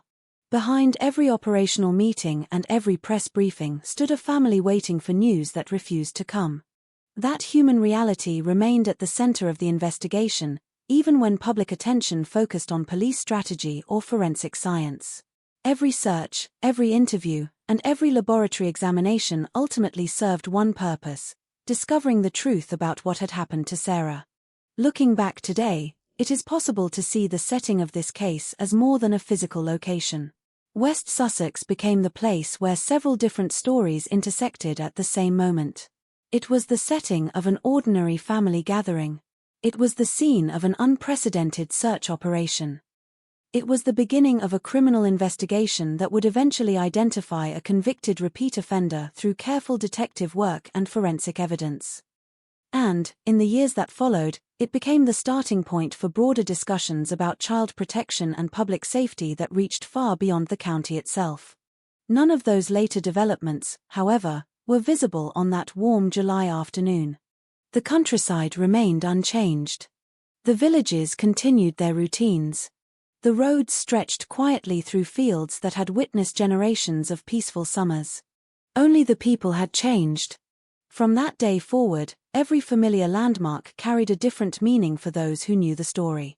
Every mention of Kingston Gorse recalled not only its peaceful beauty but also the questions that first emerged there. Every image of the surrounding countryside reminded investigators of the painstaking work required to uncover the truth hidden within an environment that seemed determined to reveal nothing. It is often said that places remember. Not because landscapes themselves possess memory, but because people attach memory to them. A single location can forever become associated with joy, celebration, loss, or tragedy. For the Payne family, and for many across Britain, the quiet roads and open fields of West Sussex would never again be viewed in quite the same way. As this story moves forward, the focus will shift from the landscape to the people at its center. Beyond the maps, search grids, and investigative procedures was an 8-year-old girl whose life mattered far more than the case that would eventually bear her name. Before she became the subject of headlines, public appeals, and courtroom testimony, Sarah Payne was simply a child enjoying the beginning of summer with her family. To understand the full weight of what was lost, it is necessary to step away from the investigation for a moment and meet the young girl whose disappearance transformed a peaceful afternoon into one of the most significant child murder cases in modern British history. The next chapter begins not with the crime, but with Sarah herself, her family, her personality, the ordinary moments that defined her short life, and the memories that those closest to her continue to carry long after the headlines faded. Before Sarah Payne became a name known across Britain, before her photograph appeared in newspapers and television broadcasts, before her story became connected with debates about child protection and criminal justice, she was simply a young girl growing up with her family. She was 8 years old. She was a daughter, a sister, a granddaughter, and a child with a future that had only just begun to unfold. The public memory of Sarah is often connected to the tragedy that took her life. However, understanding this case requires looking beyond the investigation and the headlines. Behind every criminal case is a person whose identity existed long before the crime. Sarah's life was not defined by the events of July 2000. Those events ended her story, but they did not create it. Sarah Payne was born on October 13, 1991, in England. She grew up in West Sussex, an area where family life was closely connected to the surrounding countryside. Like many children of her age, her world was built around familiar routines: school, family gatherings, friendships, and the small discoveries that make childhood memorable. At 8 years old, Sarah was at an age where independence was beginning to develop. Children at this stage start to explore the world with greater confidence. They ask questions, form stronger friendships, and develop their own personalities. They are old enough to understand more about the world around them, yet still young enough to view many things with curiosity and innocence. For those who knew Sarah, she was not a symbol. She was not a headline. She was a child with her own personality, her own habits, and her own place within her family. That distinction became increasingly important as the case attracted national attention. When a child becomes the center of a major criminal investigation, the public often encounters only fragments of their life: a photograph, a short description, a few memories shared through the media. But behind those fragments is a complete human being whose existence cannot be reduced to the circumstances of their death. Sarah had spent the first 8 years of her life building memories with the people closest to her. Like other children, her days were shaped by ordinary experiences that may have seemed small at the time but became deeply meaningful afterward. Family occasions, time spent with relatives, moments outdoors, and everyday conversations formed the background of her childhood. Those ordinary moments are often what families remember most. Not dramatic events. Not public attention. But the simple details that belong only to those who knew someone personally. The way a child laughed. The things that made them curious. The routines that became familiar. The small parts of personality that make one person different from another. After Sarah's disappearance, those personal memories became especially important to her family. While the investigation focused on evidence, suspects, and timelines, her loved ones continued to hold on to the person behind the case. For them, Sarah was not a national story. She was their child. The impact of her disappearance was felt immediately, not only because of the fear surrounding what had happened, but because of the uncertainty that followed. Families facing the disappearance of a loved one often experience a unique kind of pain. There is no immediate answer, no clear ending, and no way to understand what the future will bring. In Sarah's case, those first days were filled with searching and waiting. But they were also filled with memories. The same memories that had existed before the investigation began. The same memories that would remain after the case ended. As news coverage expanded, millions of people across Britain became familiar with Sarah's face. Her photograph represented a missing child whose family needed answers. Communities that had never met her organized searches and offered support. Strangers followed developments closely, hoping for news that would bring her home. Yet behind the public response was a private reality. The family who knew Sarah best were experiencing a loss that no amount of national attention could lessen. The attention brought resources to the search and helped keep the case in the public eye, but it also meant that the most personal moments of their lives were suddenly being observed by people across the country. This is one of the difficult realities of high-profile cases involving children. Public interest can assist an investigation, but it also places enormous emotional pressure on those closest to the victim. A family's grief becomes part of a national conversation, and their personal tragedy becomes something discussed by people who never knew them. For Sarah's family, however, the central concern remained unchanged. They wanted answers. They wanted the truth. And they wanted Sarah to be remembered as more than the circumstances that surrounded her death. The years after the case would show how powerful that desire became. Sarah's name would eventually become associated with changes in public policy, particularly discussions about how information regarding convicted child sex offenders should be handled. Those changes were significant, but they began with something much more personal, a family trying to make sense of an unimaginable loss. The importance of remembering Sarah as a person became even clearer as the case entered public consciousness. When society discusses criminal cases, there is often a tendency to focus heavily on offenders, their backgrounds, their motives, their actions, and the investigation surrounding them. But the victim must remain at the center. The person harmed is the reason justice is pursued. The victim is the reason communities demand answers. The victim is the reason laws and systems are examined afterward. Sarah Payne's story is therefore not only about what happened to her. It is also about who she was before that moment. She was an 8-year-old girl whose life was connected to a family, a community, and a future that would never arrive. She represented possibilities that would never be experienced. School years that would never be completed. Friendships that would never develop. Milestones that would never be reached. Every child carries an unwritten future. Sarah's was taken away before she had the chance to write it. That reality is what made the case so devastating for those who followed it. It was not only the loss of one young life. It was the loss of everything that life might have become. The investigation that followed would involve detectives, forensic specialists, prosecutors, and courts.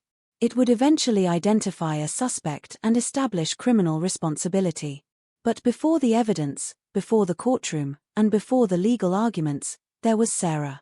A child whose story began long before the crime that ended it. To understand the significance of the case, it is essential to remember that distinction. Sarah Payne was not defined by the person who harmed her.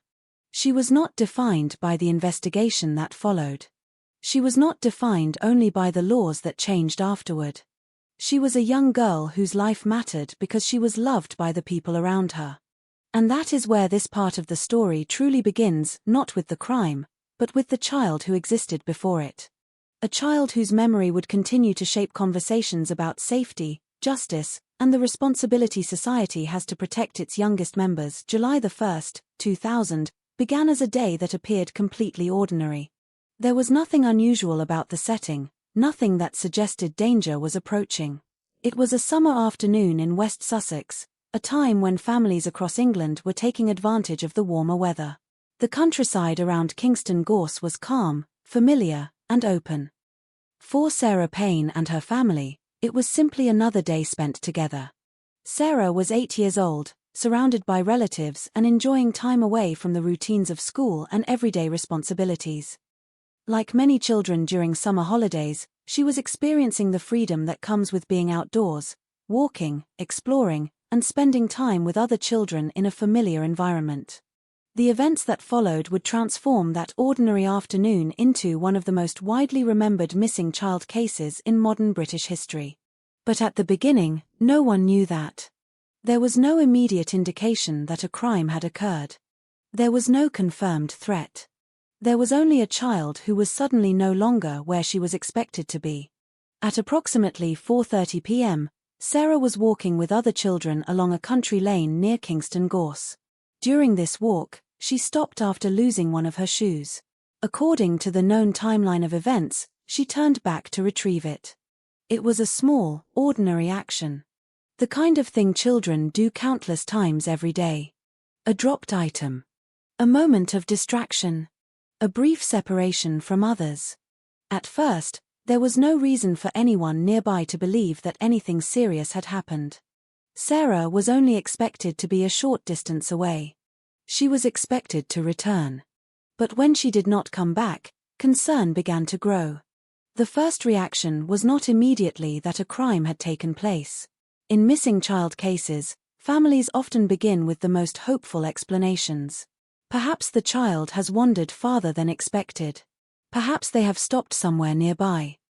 Perhaps they are playing a game or exploring an area without realizing people are looking for them. Those possibilities are natural because they preserve hope. However, as more time passed, the situation changed.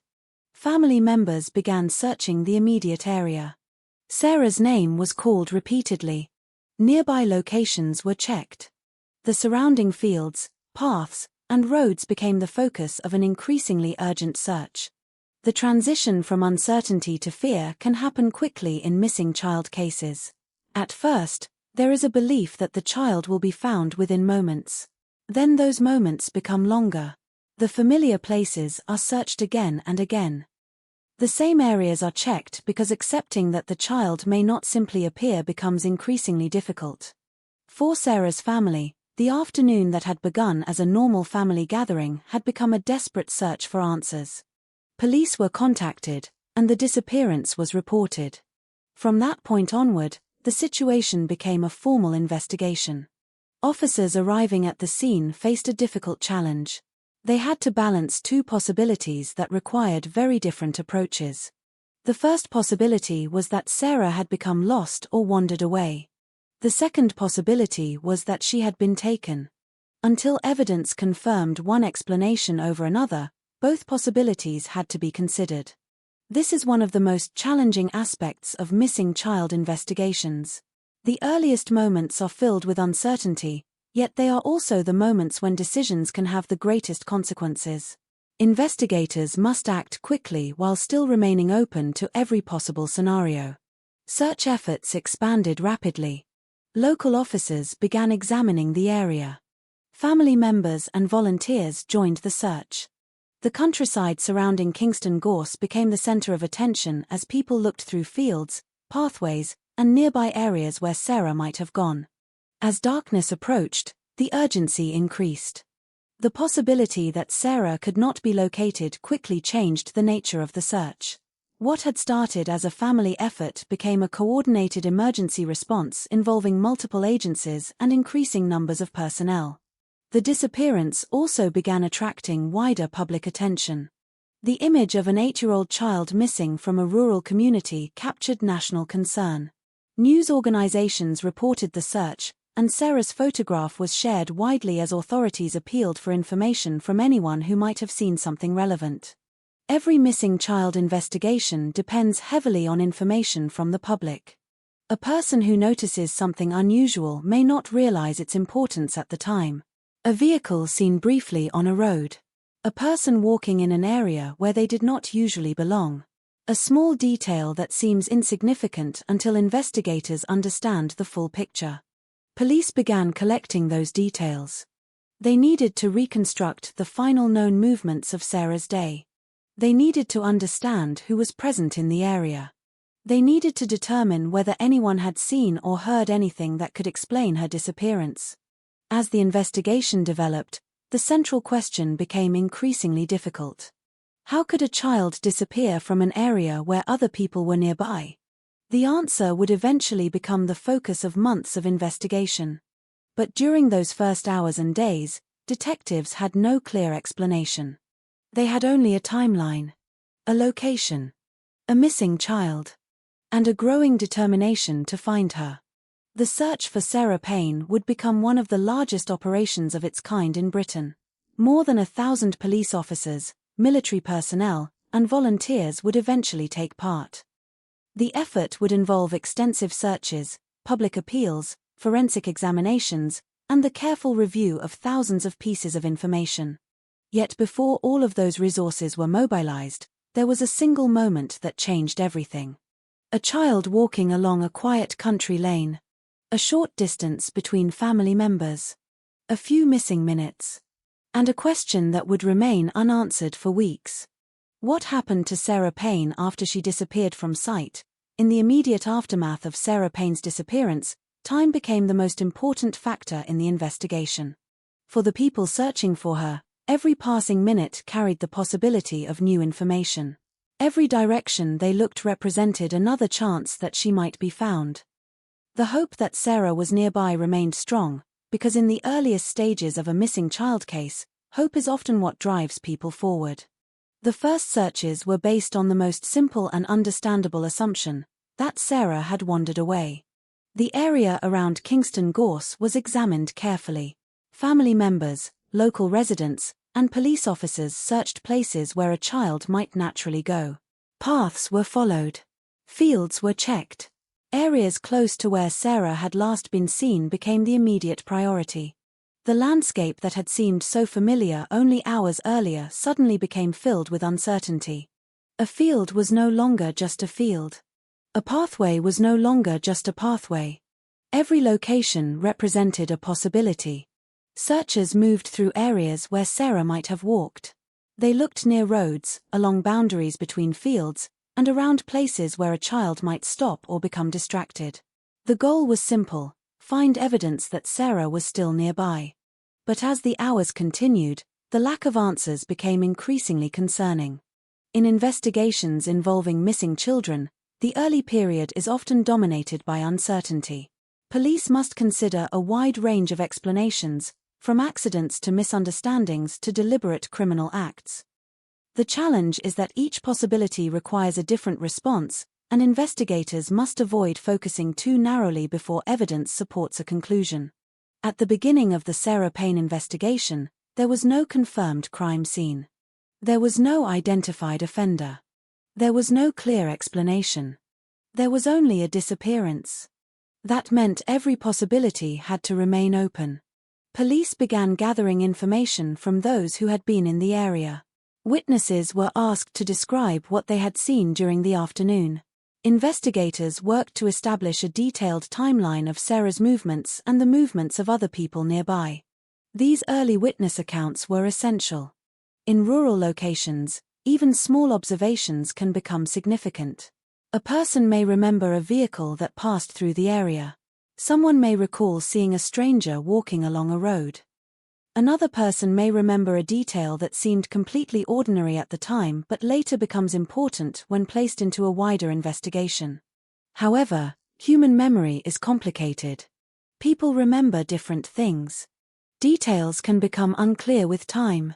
A person may genuinely believe they saw something that later proves inaccurate. For detectives, the challenge was separating useful information from uncertainty. Every report had to be assessed carefully. Every possible lead had to be investigated. And every decision had to be made while Sarah's family waited for news. As the search expanded, the scale of the operation reflected the seriousness of the situation. Officers from outside the local area became involved. Specialist teams assisted with searches. Resources were brought together in an effort to cover as much ground as possible. The countryside around Kingston Gorse became the center of an enormous operation. People who lived nearby saw a level of police activity rarely experienced in their community. Roads that had previously carried ordinary local traffic were now associated with search teams and investigators. Fields that had once represented the peaceful character of rural West Sussex became areas of careful examination. The public response was also significant. Many people who had never met Sarah joined the search effort or offered assistance.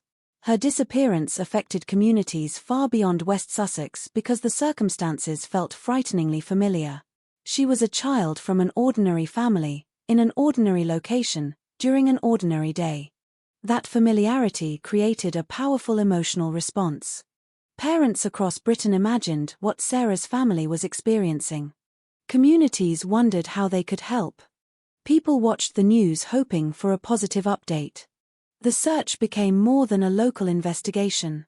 It became a national effort to find a missing child. However, behind the public hope, investigators were beginning to face difficult questions. If Sarah had simply wandered away, where could she have gone? If she had been injured, why had no immediate trace been discovered? If another person had been involved, who could that person be? And how had the disappearance happened so quickly? These questions did not immediately provide answers, but they shaped the direction of the investigation. Detectives began considering the possibility that Sarah's disappearance involved another person. This did not mean conclusions had been reached. It meant investigators were following the evidence and recognizing that some circumstances required deeper examination. The possibility of abduction changed the nature of the case. A missing child investigation became a potential criminal investigation. The focus expanded from searching locations to understanding behavior. Investigators began examining who had access to the area, who had been nearby, and whether any individuals had information they had not yet shared. This process required patience. A person's presence in an area did not automatically make them a suspect. A vehicle passing along a road did not automatically indicate involvement. Investigators had to avoid assumptions because wrongful suspicion could damage the search for the truth. At the same time, they understood the urgency. The person responsible, if there was one, had already created a significant lead. They had taken Sarah from a place where she was known to be. They had acted without being immediately identified. Finding that person would require reconstructing events that had unfolded in only a short period of time. The investigation therefore became a race against uncertainty. Police needed answers. The family needed answers. The public wanted answers. But at that stage, the countryside still held its secrets. The first days of the search were defined by effort rather than certainty. Hundreds of people worked across the landscape, but the result remained the same. Sarah had not been found. For investigators, this was one of the most difficult moments in the case. They knew that time mattered. They knew that evidence could disappear. They knew that every unanswered question represented another challenge. Yet they continued. The search operation grew larger. The investigation became more complex. And slowly, the case moved from the question of where Sarah had gone to the much harder question of what had happened to her. That shift marked the beginning of a long journey toward the truth. A journey that would involve one of the largest searches Britain had seen for a missing child, thousands of interviews, extensive forensic work, and eventually the identification of the man responsible. But at this moment, all of that was still ahead. For Sarah's family, there was only one thought that mattered. Find Sarah. Bring her home. And understand what had happened during those few moments when an ordinary summer afternoon changed forever. As the hours turned into days, the disappearance of Sarah Payne moved beyond the boundaries of a local search. What had begun on a quiet country lane in West Sussex was becoming a nationwide concern. The photograph of an 8-year-old girl appeared across newspapers and television screens, accompanied by appeals for information and a simple request shared by police and the public alike: help find Sarah. Behind the headlines, however, the investigation remained focused on one essential task: establish exactly what happened during the short period when Sarah disappeared. For detectives, the timeline was everything. A child does not simply vanish. There is always a sequence of events, even if parts of that sequence remain unknown. Investigators needed to understand every confirmed movement, every person present, and every possible opportunity that existed during those crucial moments. The last confirmed sighting of Sarah became the foundation of the inquiry. From that point, detectives worked backward and forward. Where had Sarah been before she disappeared? Who had been nearby? What vehicles had traveled through the area? What activities had taken place around the time she was last seen? The process was painstaking because investigators were attempting to reconstruct a brief moment from incomplete information.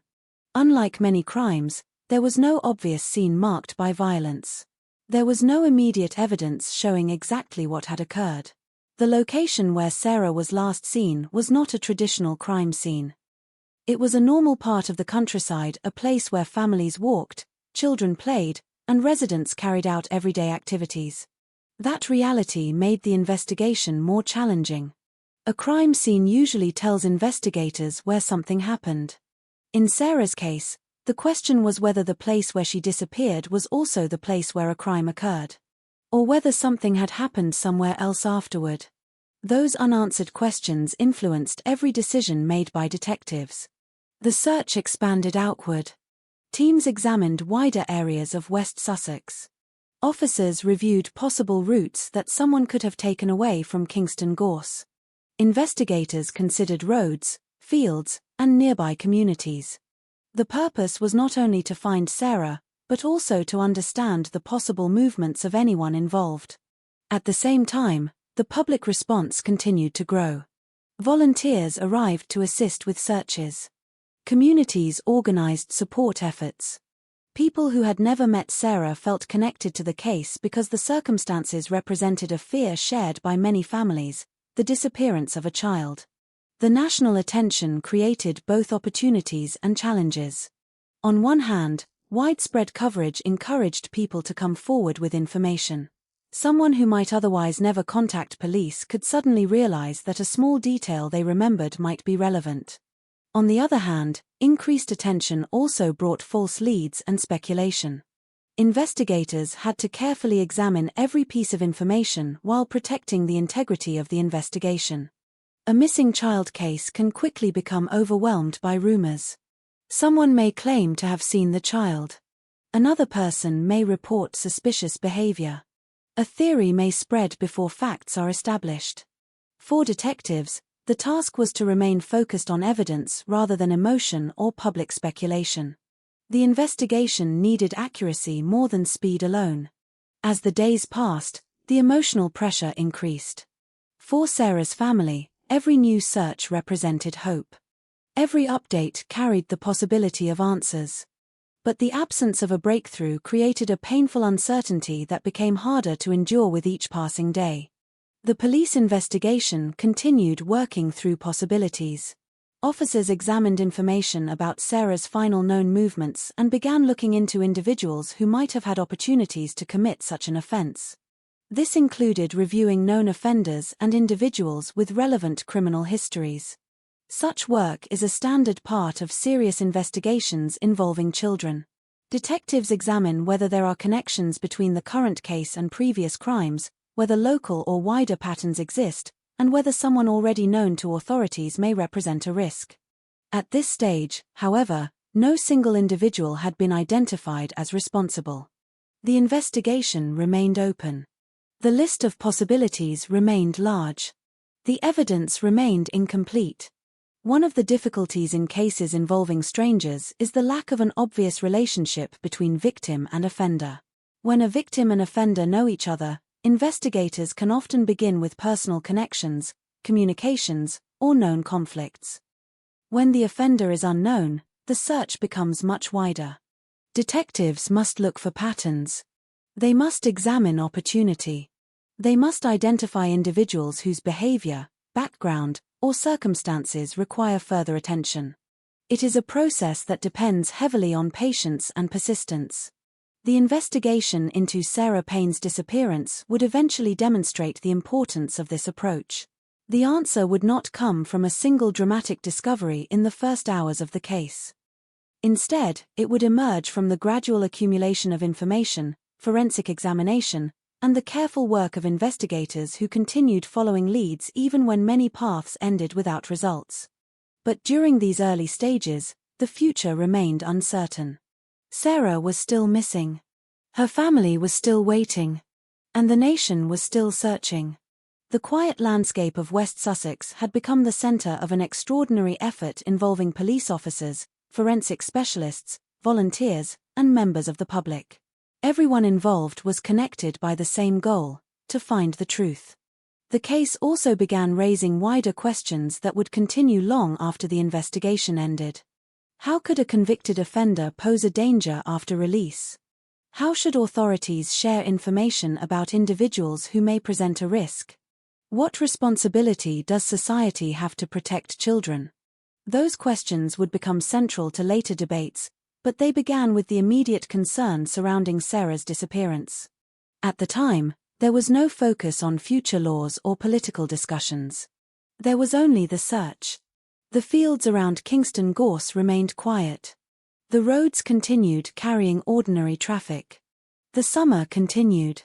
But for Sarah's family and for the investigators working the case, life had stopped at one moment in time. The moment when an 8-year-old girl walked along a country lane and disappeared. Everything that followed the searches, the investigation, the courtroom proceedings, and the changes that came afterward began with that single unanswered question. Where was Sarah Payne? In the days following Sarah Payne's disappearance, the landscape of West Sussex became the center of one of the largest searches ever undertaken for a missing child in Britain. The fields, roads, and pathways surrounding Kingston Gorse were no longer simply parts of the countryside. They became areas of investigation, carefully divided and examined by teams of police officers, specialists, and volunteers who were searching for anything that could explain what had happened. At the heart of the operation was a painful reality. The longer Sarah remained missing, the more urgent the search became.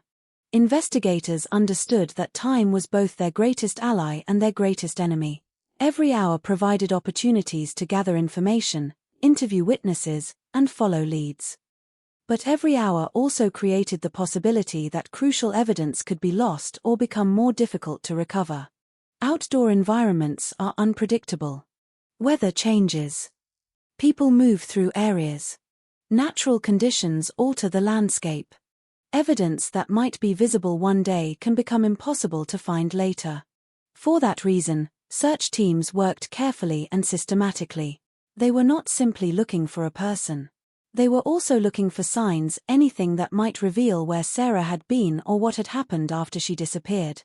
The operation involved more than just walking through fields. Specialists examined areas using established search methods designed to ensure that ground was covered thoroughly. Sections of land were assigned to teams, and information was recorded so investigators could understand exactly what had been searched. The scale of the response reflected the seriousness of the case. More than 1,000 people would eventually become involved in the effort, including police officers, military personnel, and volunteers. Helicopters assisted from above, providing views of areas that were difficult to access from the ground. Search teams moved through fields, woodland, and surrounding areas, checking locations that might otherwise have been overlooked. For those involved, the search was physically demanding and emotionally exhausting. But the objective remained clear: find Sarah. Every missing child investigation carries a powerful sense of urgency because the outcome can depend on information discovered early. Investigators must constantly balance hope with realism. They must continue believing that a child may be found while also preparing for every possible scenario. In Sarah's case, That balance became increasingly difficult as time passed. The investigation began receiving enormous public attention. Sarah's photograph was widely distributed, and police appealed for anyone with information to come forward.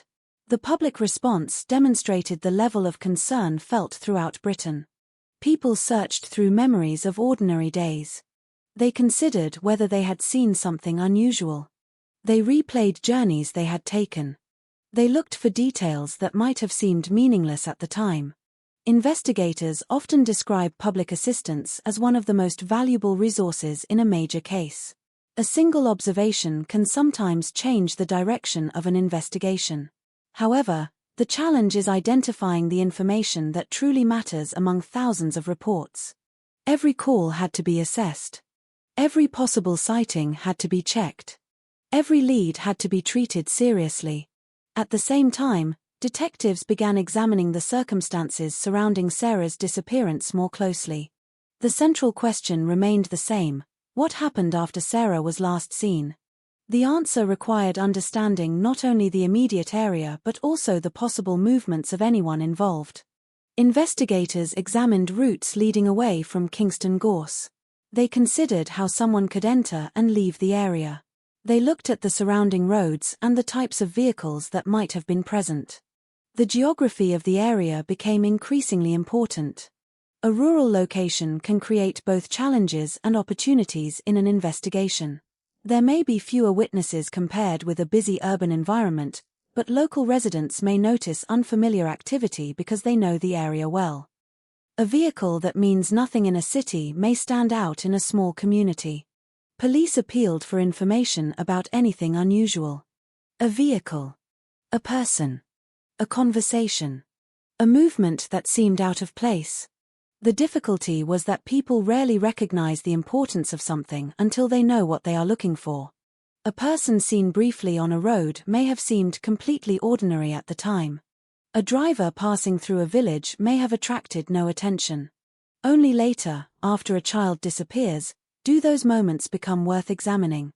As the search continued, investigators also began reviewing previous cases involving child offenders. This was a standard part of the process, particularly because cases involving abduction and serious crimes against children often require investigators to examine individuals who may have relevant histories. Police databases contained information about people who had previously been convicted of offenses involving children. Detectives began the difficult task of reviewing records, identifying possible connections, and assessing whether anyone required further attention. At this stage, however, the investigation had not reached the point where a specific offender had been identified. There were still many unanswered questions. The search remained the priority. Then, on July 17, 2000, more than 2 weeks after Sarah disappeared, the investigation took a devastating turn. Sarah's body was discovered in a field near Pulborough, West Sussex, approximately 16 kilometers from where she was last seen. The discovery changed the nature of the case forever. What had begun as a missing child investigation became a murder investigation. For the officers who had spent days searching for Sarah, the discovery brought confirmation of the outcome everyone had feared. For her family, it marked the end of uncertainty but the beginning of a different kind of pain, the reality of knowing that Sarah would not be returning home. The location where Sarah was found became the new focus of forensic examination. A crime scene was established. Specialists began the careful process of collecting and analyzing evidence. Every detail mattered. The surrounding area was examined. Potential evidence was documented. Investigators worked to understand how Sarah had arrived there and whether the location contained information that could identify the person responsible. Unlike the early search, where the goal had been to find Sarah alive, the investigation now had a different objective. Find the person who had taken her life. The transition was difficult but necessary. Police now had a confirmed crime. They needed to understand what evidence existed, what information could be recovered, and how the events leading to Sarah's death could be reconstructed. The discovery also intensified public attention. The case that had already captured national concern became one of the most closely followed criminal investigations in Britain. People who had hoped for Sarah's safe return now looked for answers. How had this happened? Who was responsible? Could it have been prevented? Those questions would remain at the center of the investigation for months to come. But first, detectives had to examine the evidence left behind. The countryside that had once been searched with hope was now being examined for clues. Every object, every trace, every possible connection. The investigation entered its next stage, a search not for a missing child, but for the truth behind what happened to Sarah Payne.